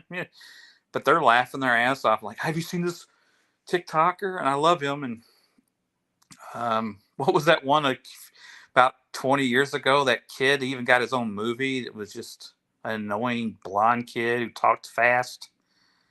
It was on like Nickelodeon. I can't remember what it was, but like kids loved it, and they gave him his own movie. And he was popular for like a year.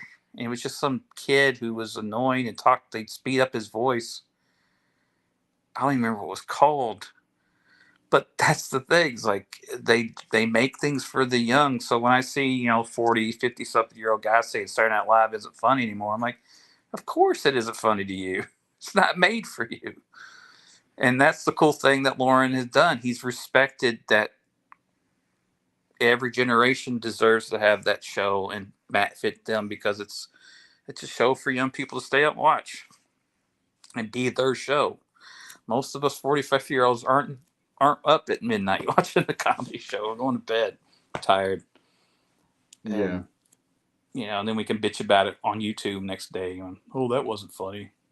That wasn't funny." No, that's I catch I watch skit by skit because they post them all separately on YouTube. Yeah, they post the good watch ones. Whatever I think is going to interest me. I always watch the not the cold open, but the monologue, the guest monologue. I always watch that. I mean, Saturday Night Live is almost always consistently, the opening sketch is usually pretty fun. It's usually pretty good. The monologue's usually worth watching. First one, in the first 3 sketches, maybe one of them or 2 of them might be good, and then it gets a little, and then the news thing comes on, and I always love the news. I think the news is always pretty funny. I think they've had really good guys. I like when they write jokes for each other and they have to say them. Oh, the hater. Oh yeah. And when Bill Hader would do the Stefan and John Mulaney would write a joke into there that he didn't know was coming. Yeah, the characters that would come out of that Weekend Update segment, and then maybe after the Weekend Update, there might be one more sketch in there that's worth seeing, and the rest are like, "Jesus, I should have went to bed an hour ago." And it's all kind of always like that. Sometimes it's just about what. I like it for certain actors who guest star. Like when Adam Driver was on, was really good, and Oh Dave yeah. Chappelle was recently on there. And at the same Okay, so time, it's not an easy thing to do because I mean you're trying to keep it contemporary, and you don't have a long time to refine it, and it's live, so it's not everything's going to hit, going to end. But Lauren will probably walk out on stage and say, "Live from New York, it's forever." yeah, Saturday Night Forever. Lauren might be. Yeah, I mean he's pretty old at this point. The show's been on for almost 50 years, and I don't know how old he is, but yeah, I still check it out though once in a He's while. got to be in his 80s by now, I would think, Yeah, right? yeah. Let's find out. I haven't. I was an avid viewer back in the early '90s, back when we're talking Yeah, 78. He's 78. Jim Carrey, not Jim Carrey. That was that was in Living Color. in living Um, color. that was a good show though. Yeah, But no, Dana Carvey. Dana Carvey was always he's my favorite all time favorite Dana Carvey SNL. was a giant on that show, Mhm. man. It's He's my wild. And he's one of those guys when you see him on a late night show, you're like, oh, it's Dana Carvey. Like, yeah. where'd that guy go? Like, and he had that TV show, and it The was Dana Carvey great. show. The It was Dana Carvey hilarious. show, it was great. Like him and Carell when they would like pay for like food at a I was just gonna say that. drive-through and Yeah. just Oh, he got them and bad. Yeah. ha. Yeah, Yeah. there was so many little shows that like had one season died, like Dana Carvey or the Ben Stiller show. The Ben Stiller show was Yeah, I great. don't like Ben Stiller either, but his when his show hit in 92, 93, I thought it was pretty good. But Yeah, he again, did he's one of those guys. The Die Hard segment, or he would do. I Yeah. like when he would play Bruce Springsteen. He'd like jump off the stage and start mopping. Hmm. Yeah, those What's were that one? He good. goes, "Well, hey little girl, is your daddy home? Did he go and leave you all alone?" Writing songs for movies. That's what I remember. He's writing songs for movies. Yeah, it's easy.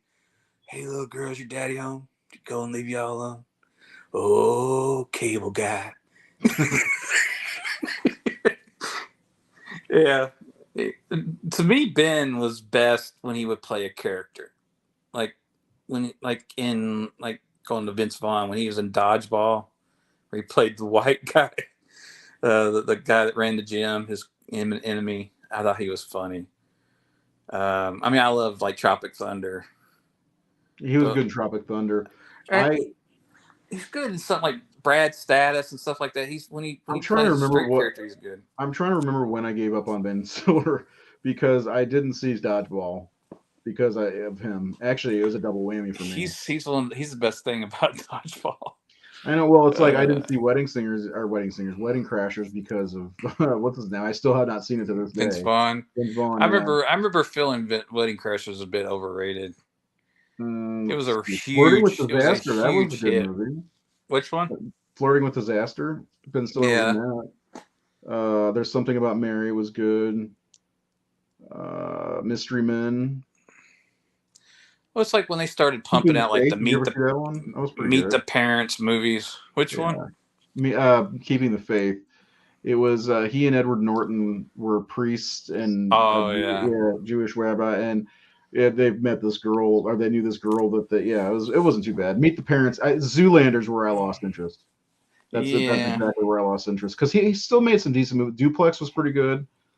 I don't know if you ever saw that one. Like Zoolander, and like it's like the stuff that like him and Sandler were making, where they were like, God, like what was the where he's a hairdresser, like Adam Sandler. That All was these, Don't Mess with the Zohan or whatever. yeah, like these movies felt like early because it's really like it's this '90s type of comedy movie that they were still trying to milk, Yeah, and they just felt dated or like past their time. It's like but Zoolander was popular. I used to love Ace Ventura. I can't watch that movie now. I No, watch it and I go, no. God, this is kind of horrible.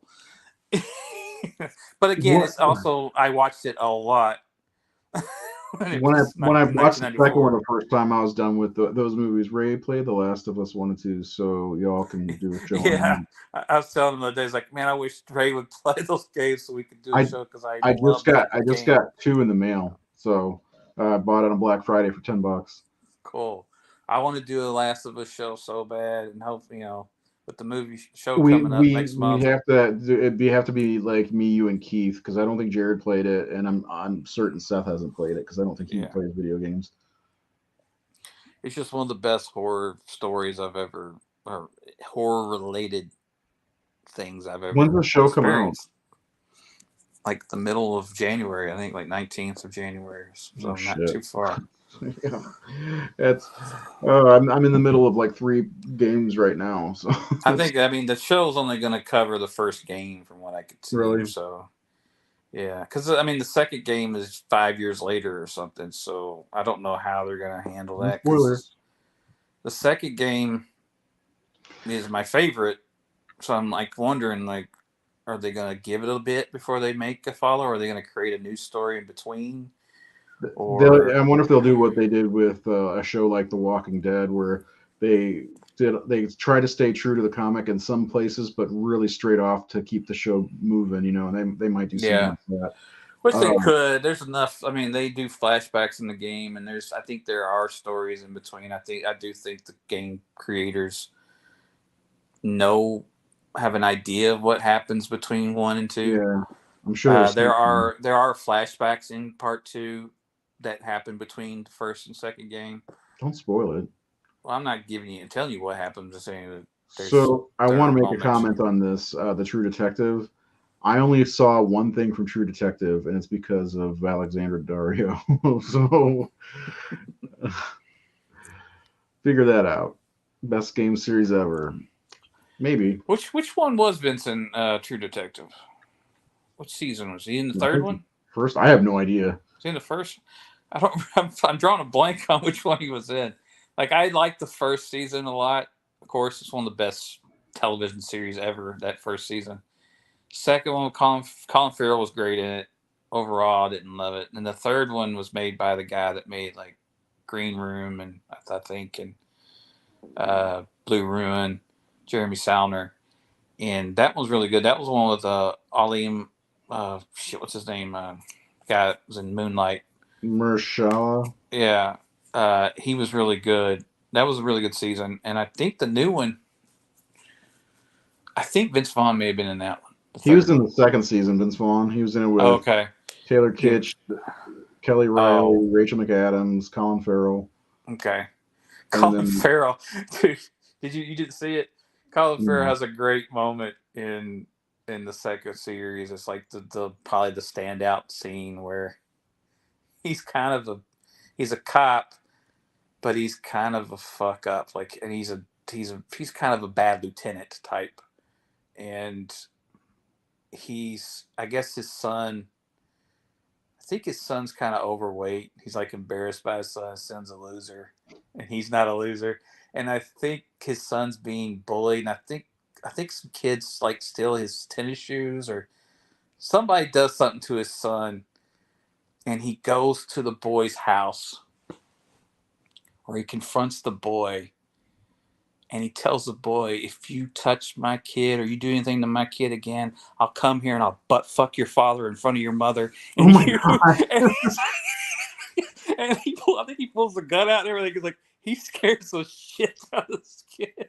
I might He says, watch it. It's on HBO Max. I didn't I know will that. come here and fuck your father in his ass in front of your family. Or something like that. It's probably on YouTube. You can watch it. I know I might watch it. They're only 8 episodes long, and all 3 seasons are on HBO, so I might give it a shot. Season 3 was better than season 2 a whole very much. I think the fourth one. I think Rachel McAdams, who I'm a big fan of, is supposed to star in the fourth season. She's already in one of them. Is she in it? Maybe I'm thinking of Fargo, Season season 3. 5. Yeah. I guess they're going to have a season 3 next year for season 4 next year. Yeah. With Fiona Shaw, Christopher Eccleston. Oh, I know that guy, but I can't think of his name. He was Doctor Who. John Hawkes. Oh, John Hawkes, great. From Yeah, Dust from Till Deadwood. Dawn. And Yeah, he is good. I like him a lot. I liked him in Deadwood. Quite a bit. Christopher Yeah. Eccleston, you know who that Doctor Who. Yeah, Doctor Who, 28 Days Shaw. Later, Fiona Shallow Shaw, by the Ground. way, was really good in Andor. I don't know if you get to watch that. Yeah, I did And watch Andor. I guess Jodie Foster is going to be in it. Jodie Foster. Hmm. Yeah, True Detective's great. Yeah, I'll watch it. I'll watch it. I'll watch it. I'll watch it right after I watch Assault on Precinct 13. That was a jab for Seth. Well, I watched. You should just piss off Seth and like watch the Ethan Hawke one. Oh, I told him that the other day, or no, it was a while ago. But I You guess didn't tell me Ethan Hawke was in it. they have both of them on HBO Max or something like that. And Yeah. I was like, is this the one? I'm gonna watch this one, and took a picture of it and sent it to him. But yeah, no, I want to watch it, especially because I guess they were saying Ghosts of Mars had some Assault on Precinct 13 feels to it, and I didn't really care for Ghosts of Mars all that much. I thought I'd seen it, but apparently this was my first time. Here's the thing. I'm 100% honest. Like, if you watch Ghosts of Mars, you have to watch Solid Precinct 13 Well, we because were going to talk about it yesterday. That's the only reason I like watched Ghosts of Mars. Ghosts of Mars is not a good movie. Assault on Precinct 13 is. Uh, if you like movies like Vigilante or Death Wish or um, it's a great 70s urban crime thriller siege movie. It's like, I mean, it's John Carpenter making Rio Bravo in 1970s city setting. Uh, that's what it is. If you what was Vigilante or what was there's another movie. I'm trying. It just has that. It's a fun movie and a great John Carpenter soundtrack. Um, it's definitely worth a watch. It's one of John's better movies, anyways. But what are we going to do after I watch it? We won't be able to make the We joke won't be able anymore. to make the joke. Joke will be dead. Then you'll have to you know, he'll say, "You got to watch someone watching me for another." Yeah, Did you he's see going to that come up one? with Did you something see that about. one? No, I have not. But You can make that the next one. I'll watch. I started watching Assault on Precinct 13 because he actually bought and ordered me the Scream Factory He Blu-ray. told me he was going to do that for you. He told me I bought Yeah, this for Greg I for got it like in one day. I'm like, what Christmas the or something. fuck? I open it up. I'm like, that son of a bitch. And but anyway, I was gonna watch it like a few months ago, and I put it in. I fell asleep, not because of the movie, because I was tired. But the funny thing is, I don't watch my Blu-ray player downstairs very often because I usually watch them in my bedroom. So when I went to watch Nosferatu, whenever we did that show, I opened my Blu-ray player. It's still sitting in there. I'm like, oh, because I thought I lost the disc. Because I went to watch it one day and the disc was not in there. I'm like, what the fuck? And I didn't think to look at my Blu-ray player, so it was sitting there for like 4 months. I feel bad because he spent $15 or whatever it was on that, and I still haven't watched it. But Yeah. that's okay because I'm gonna send him a movie too. I'm gonna send him my copy of what is it called, The Lighthouse, because I don't need to own it. I bought it and never opened it. I saw it and we did the show on it, and I get it and everything. I don't think I'll ever watch it again. So What? yeah. Now there's movies that you watch. Well, I watched that. I'll probably never watch it again. There's a lot of movies that I say that with. Matter of fact, I'm taking a note out of your playbook, and I started writing down every movie that I've seen that's not horror, and keeping a separate list. And I've only done it like I started 2 or 3 days ago, and I'm already up to 250 movies just based off the top of my head. Yeah. And I did that while I was at work on the toilet. I knew. So, I came across like if you put in the year on IMDb, oh yeah. you'll get every movie released that year. So, well, And the first thing I did was I was like, okay, I'm gonna start. I got a starting point. I'm gonna start with Batman '66. So I went there, and then I went to Godfather, Godfather 2, Star Wars. So I went down like through the decades trying to remember certain movies, and I think I did okay.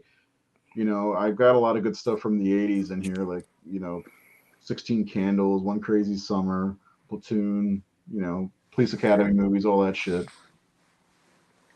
Yeah, I just knew that I would not remember every single thing, and I there's so won't many movies either. that I'd forgotten. So I was like, "I'm all right. I'm going to go through. It's going to be tedious.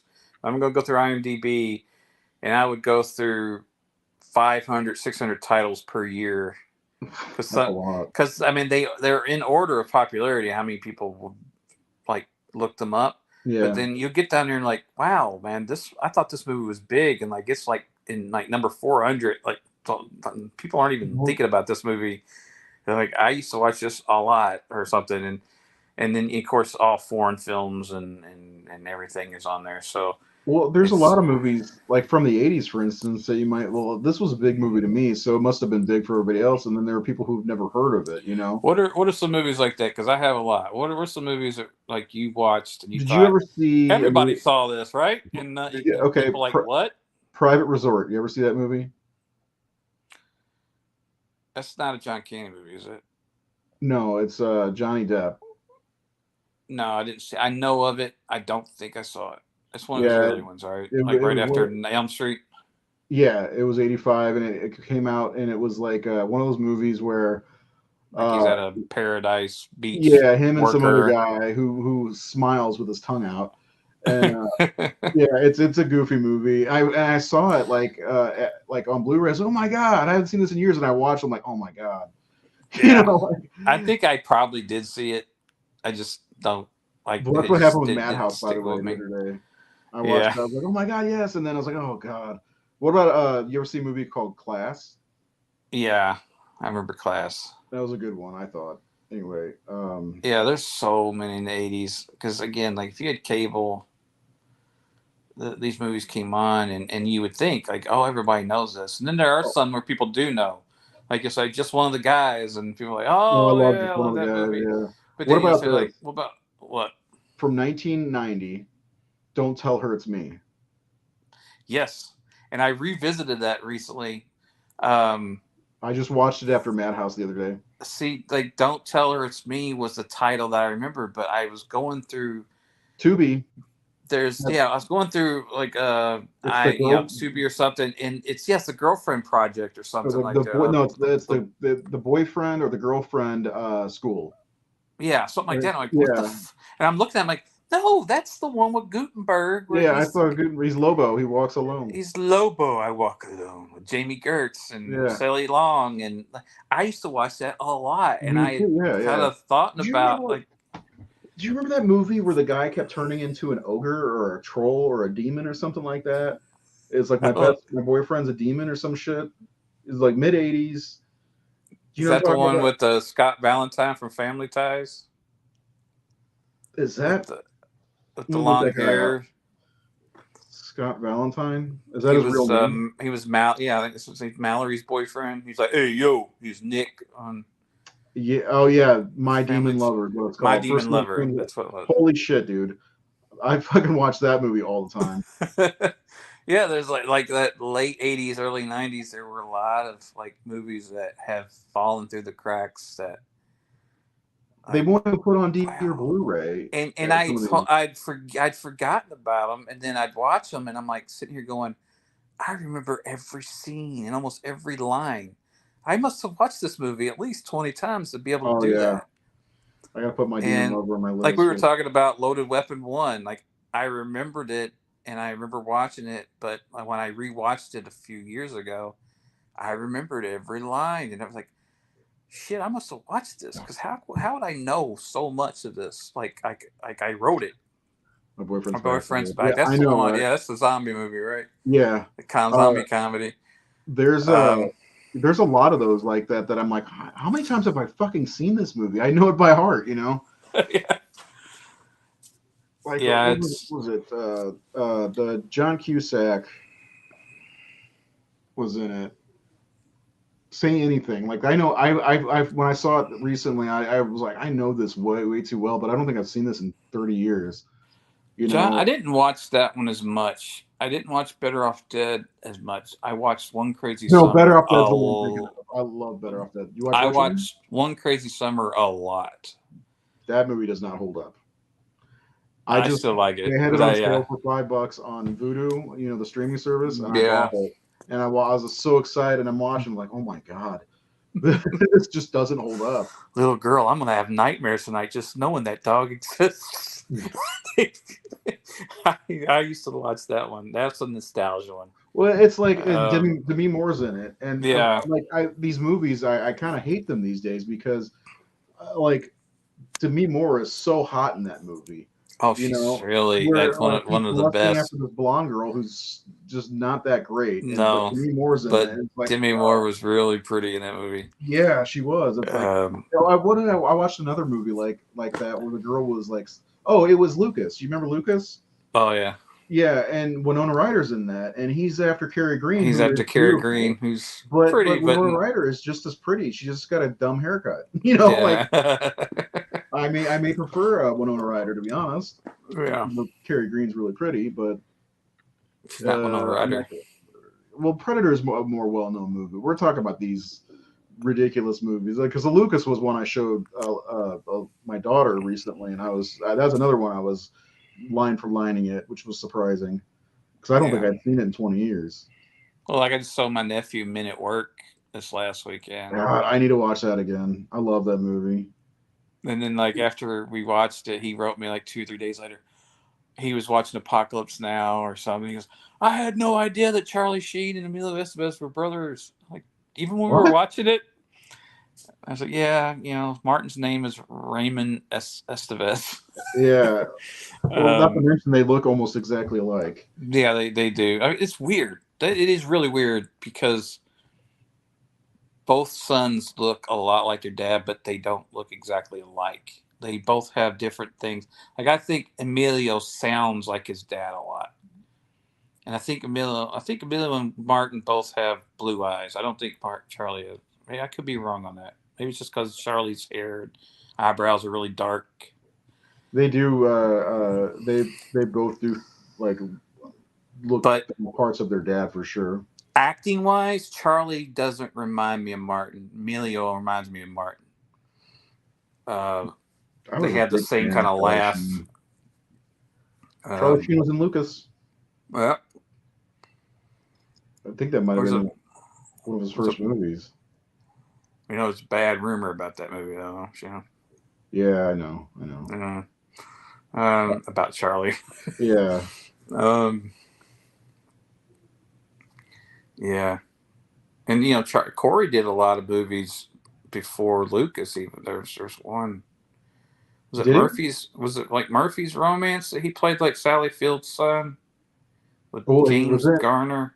He was in the best werewolf movie of all time before Lucas. He was in that. Yeah, the best lit werewolf movie ever made. God, with the best makeup. I love that movie. Like, people talk about Howling all the time. Fuck that. That Silver Bullet werewolf. What year did shit. License to Drive come out? Was that 88 or 87? It was like 87, 88, which I watched a lot. Yeah, me too. I watched that a lot. I love that movie.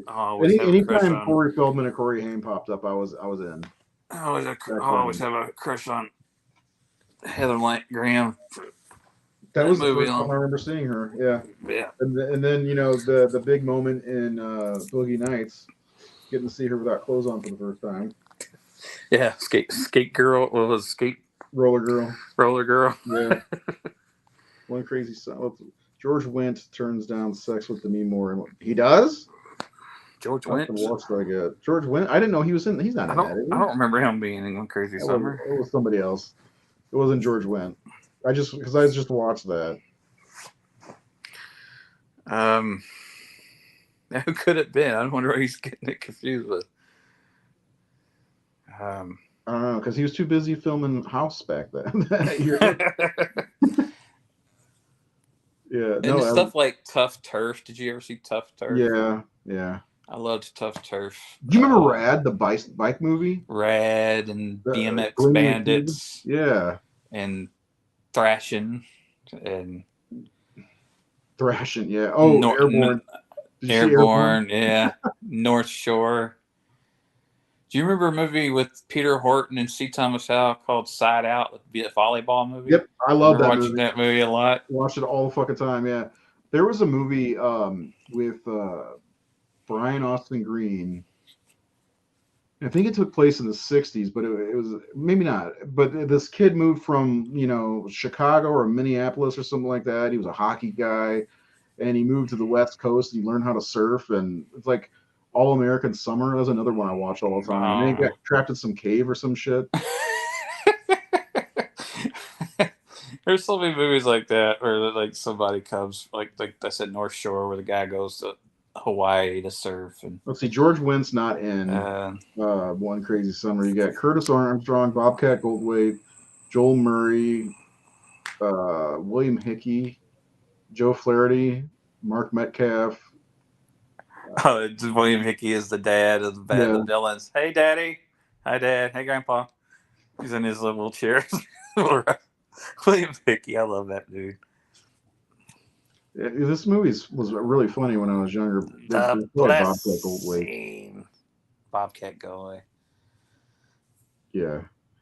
Who's Oh man, Demi Moore was so good looking in that movie. Did you ever see a horror movie with her in it called The Seventh Seal? Oh yeah, my uncle loved that movie. Yeah, I haven't seen it since early 2000s when I got it on DVD, but I remember thinking it was really good. Seventh Sign. Yeah, Seventh Sign. Yeah. Yeah. I have to watch that one again. You said you did. You said you didn't see Dark Angel or what? I Come in Peace, did you? No. Yeah, I remember it was I Come in Peace when I saw it. We talked about doing a show on that one, I think, because it's kind of a horror, I guess. See, that's some of the stuff we should talk about next season. Is stuff like that. Like we talked about, we did some shows where we talked about movies all of us haven't seen. Maybe there's something that like you've seen that we haven't seen, or I've seen that you guys haven't seen, or something that we haven't seen in a long time. Because I'd like to talk about. So look, we're going to talk about Night of the Comet for sure. Because Seth hasn't seen that yet. It's on Shudder. It looked really good on Shudder actually, because that's how I watched it and watched my Blu-ray. You should show your daughter that if she hasn't seen it. I thought about that. Like when I think she'd like it. We were bringing up maybe doing it tonight, I was like, "Oh, let's see, I might be able to watch it." And I was going to say, "Lily, come in here. I want to show you this movie." Yeah. Yeah, you definitely should. I think she'd like it. Elena loved it. I didn't think she would because I've always liked it, and I think I saw it. She's 9. I saw it before I was 9, but like I remember, like anytime it would come on, I remember, man, I'll never forget 1990. I was probably 9 when I saw it. I was living in this town where you could walk everywhere, and there was this girl that I had a crush on bad, and she comes over right in the middle of the Night of the Comet and asks me if I want to go to the park with her, and I didn't go. I was like, my movie's on. It was Night of the Comet. No, I gotta watch Reggie, man. Well, and she interrupted the scene where and then you'll be like the dude. You'll be like the. So you'll be like the dude's like, come on. No, I just don't give a fuck. It was, like I'll never forget that. That's every time I think of that movie, I think of like blowing it with this girl. Blowing it with a girl. Twin. She was a twin. He's like, there's another one. I have no chance. Yeah, I didn't have a chance with either one of them after that. It was terrible. He chose Night of the Comet over me, a movie that's really old. She called it really old at school. Really old. Yeah, so I had to hear about it at school. Like, hey, Night of the Comet's great. Look at me now. So she was a little bit older than me, so she was in 8th grade when I was in 6th grade. So, well, I guess it doesn't matter now. But she was a twin. Anyway, I did see her boobs though. I will say that. Anyway, I was like the second time I mentioned boobs today. So, anyway, Nate, so you're going to be back next week? Yeah, I think so. What do you think we should do? Should we do Black Christmas? We talked about doing. Oh, we did, didn't we? Yeah, I want to do that. Yeah, I do want to do that. I got the Scream. Who did that cover? Is the first remake back like anywhere on like streaming? Let me check. I really don't want to watch the new remake again. Oh, I bought that. I bought it. Oh God. I'm not being sexist, guys. Me and my wife and my daughter started that while we were on vacation in the hotel room. And even they were like, all right, ladies, we get it. Guys suck. Like, this is ridiculous. This is like I like Imogen Poots a lot. That's why I bought it. And I love Imogen. But there are better movies than Imogen Poots. I'm sure there are. But it was It's only not 6 even. bucks. It's not even Imogen or the cast's fault. It's the script. It's Yeah. just constantly So the '06 movie awful. streaming on Hulu, the Roku channel, Vudu, Tubi, it's everywhere. So plenty The of to watch it. 2006 one. Or Yeah. okay. And Yeah, I'm I almost think certain Joel. that I the think Joel 74 did one the is done. cover for that 74 Scream Factory. Do you want to reach out to Roman and see if he wants to come on? Yeah, I could do that because he did say something about, because he said that I think he likes the 74 version and hates the remake, and Tyler likes the remake. Oh, that'd be fun. Get them both And maybe on. doesn't like. Yeah. I haven't So seen the remake at all, and I haven't seen the Imogen Poots one. So I have them I have them the first two, and I want to get the third one just because I'm like, if I've got one movie of the series, no matter how bad the rest of it is, like I have every fucking Children of the Corn movie for that because I have to have them all if I have one. It's stupid, I haven't but seen I haven't seen Black Christmas 2006 since it came out, and I remember not liking it, but I also remember that I was watching it going, "This is not Black Christmas." Like this isn't anything oh, like is it the so it's movie. like its own thing then? It's very. I remember being very unique and very different, and I remember wanting to watch it again because Horror Hound. Someone wrote an article in Horror Hound saying that that movie deserved a second look or a second Hmm. chance because they thought that it was better than it was received, and it sounded like um, because it wasn't Bob Clark's movie, and I think that was where the problem was. Like, well, this isn't a remake. This is something different. I remember it being. I don't want to say anything because that's little things I Yeah, remember, but yeah, I don't don't remember. But I also don't spoil it. remember a lot about it. Yeah. So yeah, I think I'll have fun watching that. I probably will too because I think I'm gonna like it. Because I'm not a fan of, and I think everybody knows this. I've never been a big fan of the original Black Christmas. There's certain things I like about it, like Olivia Hussey or however you say her name. I really like her character and her performance in that. And of course, Margot Kidder is Margaret off the fucking Kidder. chain. Yeah, but like I don't know something. I don't know if I came to it late or knew too much going in. It never really sat with me. Like When did you I don't see it know. first? What's that? When did you see it first? Shit, man, it was late. It had to be. Okay. I was older than. I was in my 20s, Oh, okay. so yeah, it was pretty I late. I probably saw it in my like in the '90s, early '90s, That was one I could never find. So another problem with and movies it that was I can't creepy. find, they're revered to me. It's like, oh, Black Christmas, I can't find it anywhere, and then it popped up on DVD, and I'm like, fucking killer! It's one of those horror movies that I've never seen that I've never been able to find, and I watched it just like Last House on the Left. I watched it, and I'm like, ah. And that was the same thing with Last House on the Left. I was like, I've seen this now. I'll probably never watch it again. And I've seen Last House on the Left more times than I cared to. But yeah, Black Christmas. I'm gonna go in this time because I only watch it once every few years. I'm gonna go in with brand new, fresh eyes. I'm gonna you know, try to look at it differently. Like I don't know why I don't like it, and that's probably gonna help. So. And I understand, I get why it's so popular. It's probably the number one Christmas horror film of all time. That could be argued. I don't know. I really like that newer Krampus quite a bit. I think that movie's fantastic. I didn't like Krampus. You don't like Krampus? And I think because I was expecting Trick or Treat, Oh, yeah, yeah. and I just didn't think it was as good as Trick or Treat. But No, it's not. it's But probably fun. I think I did fun. revisit it, but I still didn't engage with it as much as I wish I had. It's got a great cast, Yeah, and it's just silly, fun, and I love the ending. I thought the ending was a lot of fun. it's so Yeah, funny.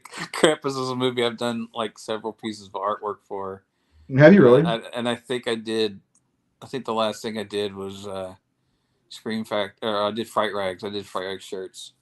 I Mm. did decorations, Christmas decorations for it that you hang in your windows. Those old cardboard decorations, and then they wanted to put them on T-shirts, and they called me up, said, we're gonna turn 2 of them into T-shirt designs. So what size copies, or do you want to copy those? Because sometimes I've said like, I don't like wearing my own artwork anyway. You don't? I don't like wearing my own artwork, and because it's Is I it don't like know. wearing the band shirt of the band that you're gonna go Yeah, see? Don't totally. be that guy. Don't be the Good for guy. you. Can't hardly wait. um, but yeah, like I don't usually like wearing my own shirts, and I I'll sometimes I've said, can I have one of Justin's shirts? Just kind of stuff like this. So there's been a lot of times where like I'll just tell the guys from Fright Rags like, yeah, I had in my own a couple other shirts. Because they're gonna send me shirts, and it doesn't matter. They're gonna send me my shirts or someone else's. I'm like, yeah, I'll take this one and that one instead. And I did that with the Krampus stuff. I was like, ah. But then he's like, will you wear that? Would you wear that Dawn of the Dead one for the 3D? I'm like, hell yeah, I wear that one. That's a big event. That's like the one in the light. Like that's a big deal to me Hmm. to do the And you shirt for like the Dawn of Dawn the of the Dead Dead, also. and I love Dawn of So, the Dead. yeah. So I said I'll wear that, and then they were they gave me one for me, Brenda and Lily. Oh, that's cool. So Cool shirt. yeah. Yeah. What would you say about doing Krampus the following week then? I mean, since you're not into it, maybe we get to revisit it if it's Okay. streaming somewhere.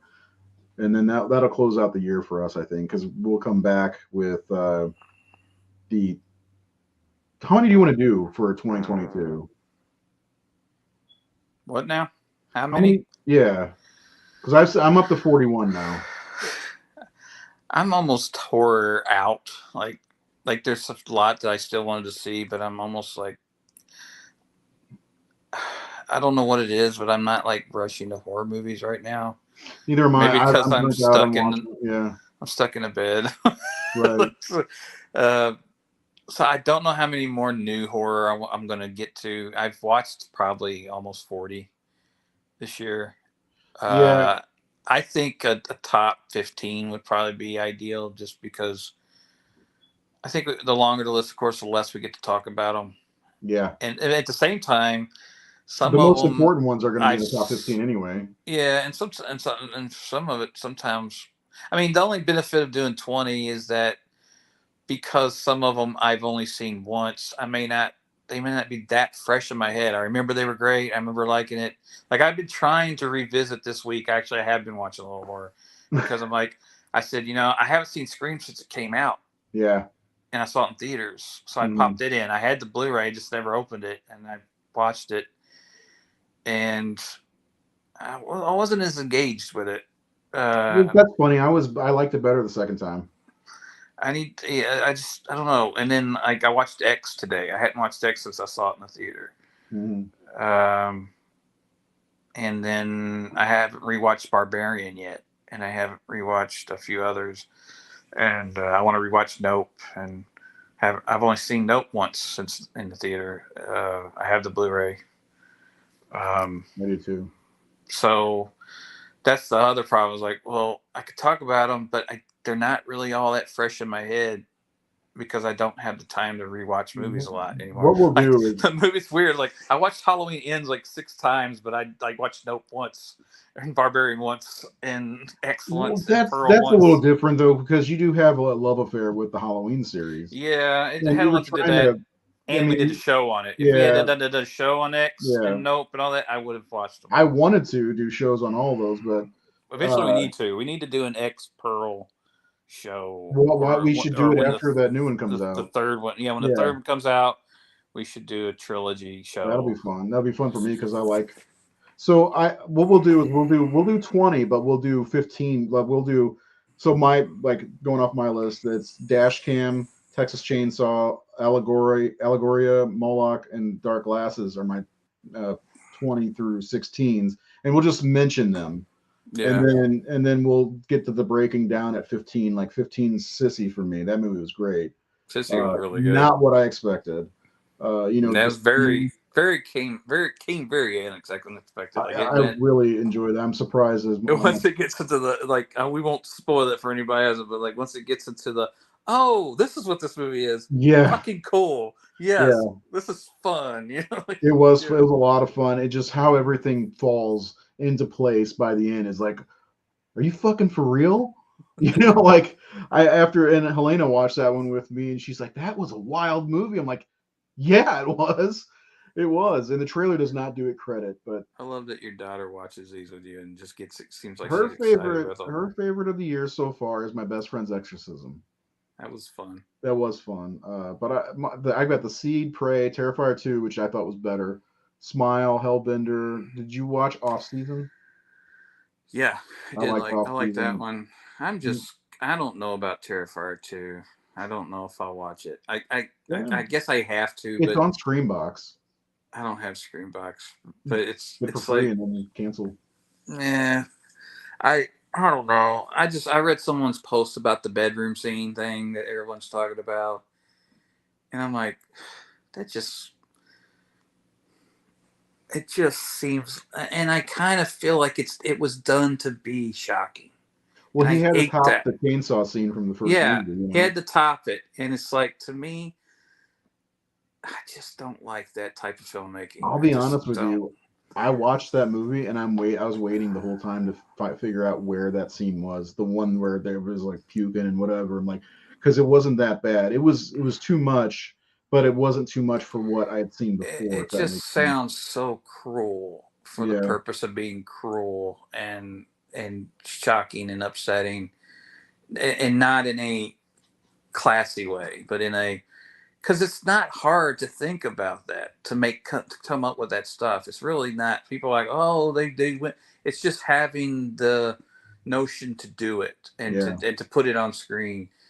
Um, but it's like, I don't want to put my audience through that shit, and I don't want to sit through it, and I don't, and it's just, I don't know. And again, it's just a lot of it's just the older guy in me that's kind of like, I don't want to subject myself to looking at things and I thinking may of be things the only like that. person who's seen that out of our group anyway.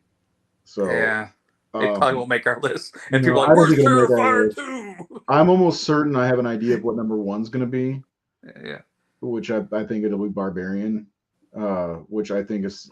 But my top five right now are X, Scream Five, The Black Phone, which I know you didn't like, Hellraiser, and Barbarian. I need to rewatch Black Phone. I need to watch I see Smile your before we do the point in what show. you were saying about it, but I don't know. I really enjoyed it, and I think a part of it was watching it with Reynolds and his enjoyment and like what he got out of it. You know what I'm saying? Like I fed off that a little bit because like he reminded me of a young me when I saw something like The Shining or something like that for the first time. I Like he was like really, all in on it, and he loved Barbarian too. I really think with Black Phone, when I saw the trailers, I went, "Oh, nice," because I love Ethan Hawke. I I do adore too. Ethan Hawke, and it's, oh, that mask is cool. Yeah, And when I saw the whole '70s stuff, and I'm like, oh, sweet, this is gonna be great. And then once it got into it, and the whole phone calls and the ghosts, I'm like, I have seen this so much. I like, we just watched The Boy Behind the Door. There's other little movies like, it's like, it kind of has stir of echoes kind of mm, things and things, and I'm like, I wish it was something else. Like, that's kind of how I feel. Like, I wish it wasn't this. I'm not enjoying this. And I really liked the little girl in the movie. I thought she was great. And but overall, I was just so, like, I'm just not digging this, and I was kind of shocked and frustrated because it has all the elements. I'm not even saying it's a bad movie at all, because it's got too much good in it. I think it's more of a, I'm personally exhausted. It's kind of like the Crazies, all right? The Crazy remake. People yeah, really love the Crazies remake. I could not stand. I was not engaged in the movie because I'm like, I am so tired of the zombie thing. Even though they're not zombies, by the time the Crazies remake came out, I had seen so many movies like that that I was like, I just can't do another. I mean, And it's the same thing with 28 Days Later. It's kind of the similar type of movie. You got yeah, that, and because, then a few years later, that I get what you're saying. yeah, like when 28 Days Later came out, I remember thinking, this is a lot more like Crazies than it Hmm. is the zombie, even though it follows Dawn of the Dead structure a lot. Yeah, Um, but Crazies came out what, 2010, I think it was 10. 2011. Yeah, So that was almost 8 years after 28 Days Later. So between 2002 and the Crazies, I had seen probably 60 zombie movies or plague movies, and I'm like, I don't want to see anymore. It's kind of like when I saw The Loved Ones, which is a great movie, but I was like, I'm so tired of people being tied to a chair and tortured movies that I didn't enjoy the movie. And then I went back and watched it a few years later. I went, this is a great movie. But I was just so exhausted with that type of thing. And I think that's what with the Black Phone, I watched it and I went, I feel like The Boy Behind the Door, and this is not Black Phone's fault, but I liked that movie a whole lot, and I didn't feel like I had seen it a ton of times. It didn't go into areas where I thought I'd seen this before. Well, And Black Phone felt very familiar and I didn't find Ethan Hawke's character that interesting. And then it pulled in like the Silence of the Lambs switcheroo thing, and oh yeah, I didn't think about that when I watched it. I just went, this feels so derivative, and people had talked about it like it was one of the greatest horror movies in decades, and I don't see anything that uniquely special about it. Like I can't think of anything in it that just really blows my mind of being Well, they're important. they're doing that thing that it seems to be the popular thing in the last 5 or 7 years, where it's led by children, like like Stranger Things, Yeah, and it takes place in another time, because the It Chapter 2 didn't do as well and wasn't as beloved as Chapter 1. I mean, it's because I really do think it has to do a lot with these kids. well, Nothing wrong with it, but that was what happened in the 1990 movie. Was the first part was more exciting, it entertaining was, than when yeah. the adults came in. Even though the adult cast was great. Yeah. Well, I was 10 when that came out, so of course that I Yeah, could relate to the kid stuff more back and then. I think seeing the 1950s versus the 1990 or whatever in the original was like, well, I like the whole 50s 60s era. Like Mhm. this, like when they did the 80s and the it. Yeah, you saw the Uh, poster for A Nightmare on Elm Street 5. yeah, Yeah. it was just, and I just think Chapter One's a better story Yeah. or a better film uh, than Chapter Two, and uh, and maybe I deserve to give Chapter Two. I did buy the Blu-ray because I think I told you my experience with Chapter Two was my wife and my daughter went seeing it in the theater, and it was just us and then like this black woman with her like 5 children that were most of them way too young to be in a horror Yeah. movie. And the whole time, like the kids weren't the problem. She was like, "This is dumb as hell. This is stupid. This ain't even scary." The whole movie, she's just like, and I was laughing at her. She was cracking me up. But I like, how do I watch a movie when this woman just like the whole time? This is stupid. I'm mad. It should go. This is stupid. This is dumb as hell. And it was just the constant, like that was my whole movie experience from Chapter Two. I I saw it with Jared at Horror Hound in 2018, whatever year it was, 19, and Yeah. we saw it at 2 o'clock in the morning after being at Horror Hound all day, and we were going back to Horror Hound the next day. I was like, "Oh, this will be a cool experience. We're going to a horror convention and getting to see the newest hotness," and it was a mistake because it was almost 3 hours. I'm putting that on the list for next year. We're gonna do Chat it, it. Yeah, we both of hadn't them. done it. Yeah, Oh man, we got 2.5 hours. I guess we should. yeah, we'll hang it up for that. It was good bullshitting around though, man. We need to Yeah, do this once in a while. I needed to talk instead of sitting here watching another movie and falling asleep. That's what I would have done. Yeah, I'm gonna. I gotta figure out what I want to watch tonight. Don't say Assault on Precinct 13. I got to get into the mood to watch that, and I got a big stack of movies I got from Scream Factory, like Lust for the Vampire or Captain Kronos and stuff like that. That I'm like itching to watch because I'm a big sucker for those old '60s Hammer films. So I might watch something like that tonight. And I'm only 16 movies shy of my goal of 350 different horror movies for the year. So I'm gonna get that off my docket. So, but yeah, let's next week we'll be talking about Black Christmas, all three of them, I guess, because I still got to get mine in. the new one. I guess I'll watch the third one again and give it a Yeah. chance. I mean, it's got Carrie as an Imogen Poots, so Yeah, okay. and that's enough for me. I'll probably hate it, but She's worth watching. oh, I love her. I've loved her since 28 Weeks Later. 28 So. weeks later, yeah, and every time I see her pop up, she's got these eyes, man. Just her eyes, Amazing. yeah. It's so Eyes like on that anytime girl. I see her in something, I'm like, yep, I want to check that out at Did you least. say you hadn't seen Green Room?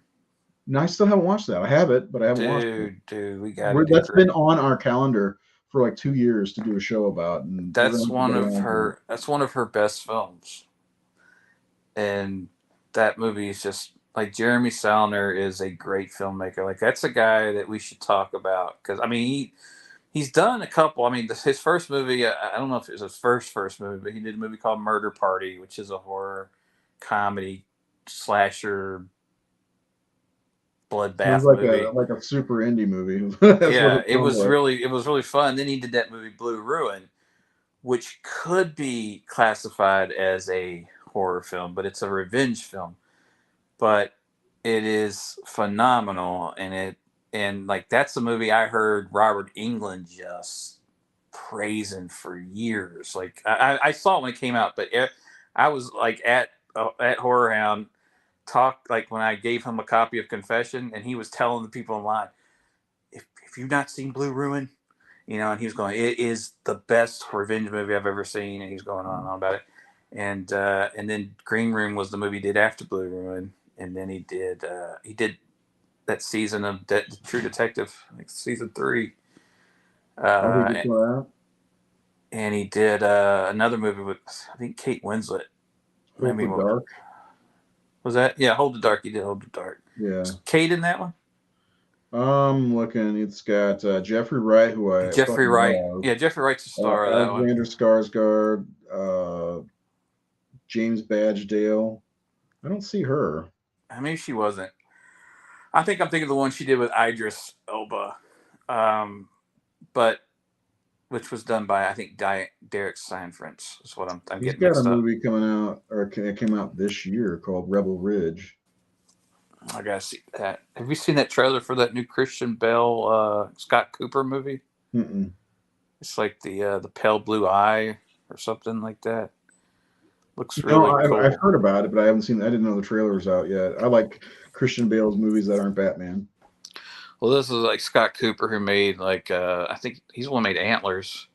He made oh god, he made that Hostiles movie with Christian Bale. Hostiles, and I think he did Black Mass, Johnny Depp. Yeah, I'll have to look that one up. I still want to see, no matter how bad people say it, is that Amsterdam movie with Christian Bale. Yeah, I'm curious. I mean, David O. Russell's usually good. I didn't love the only David O. Russell movie I haven't liked was the other one, David Bale. What was that called? It was like the 70s movie. Was it the Hustle movie? American Hustle. American Hustle, yeah. I didn't like that one, but I loved Joy. I loved Silver Linings Playbook. I couldn't get into that movie at all. There's something about it. Elizabeth loved that. Was one of her favorite movies. Okay, I'm getting the hook from the wife. Getting the old stink eye. Yeah, cool. Well, we'll get back together. We'll get back on the show next week with some Black Christmas. Nate, it was fun talking to you, man. I hope you continue to get better. Doing it. Try not to sneeze. Yeah. All right, dude. I'll talk to you later. Everybody else, we'll see you next week. Hey, guys. Thanks for sticking around with us. Yep. Thanks for hanging. Bye.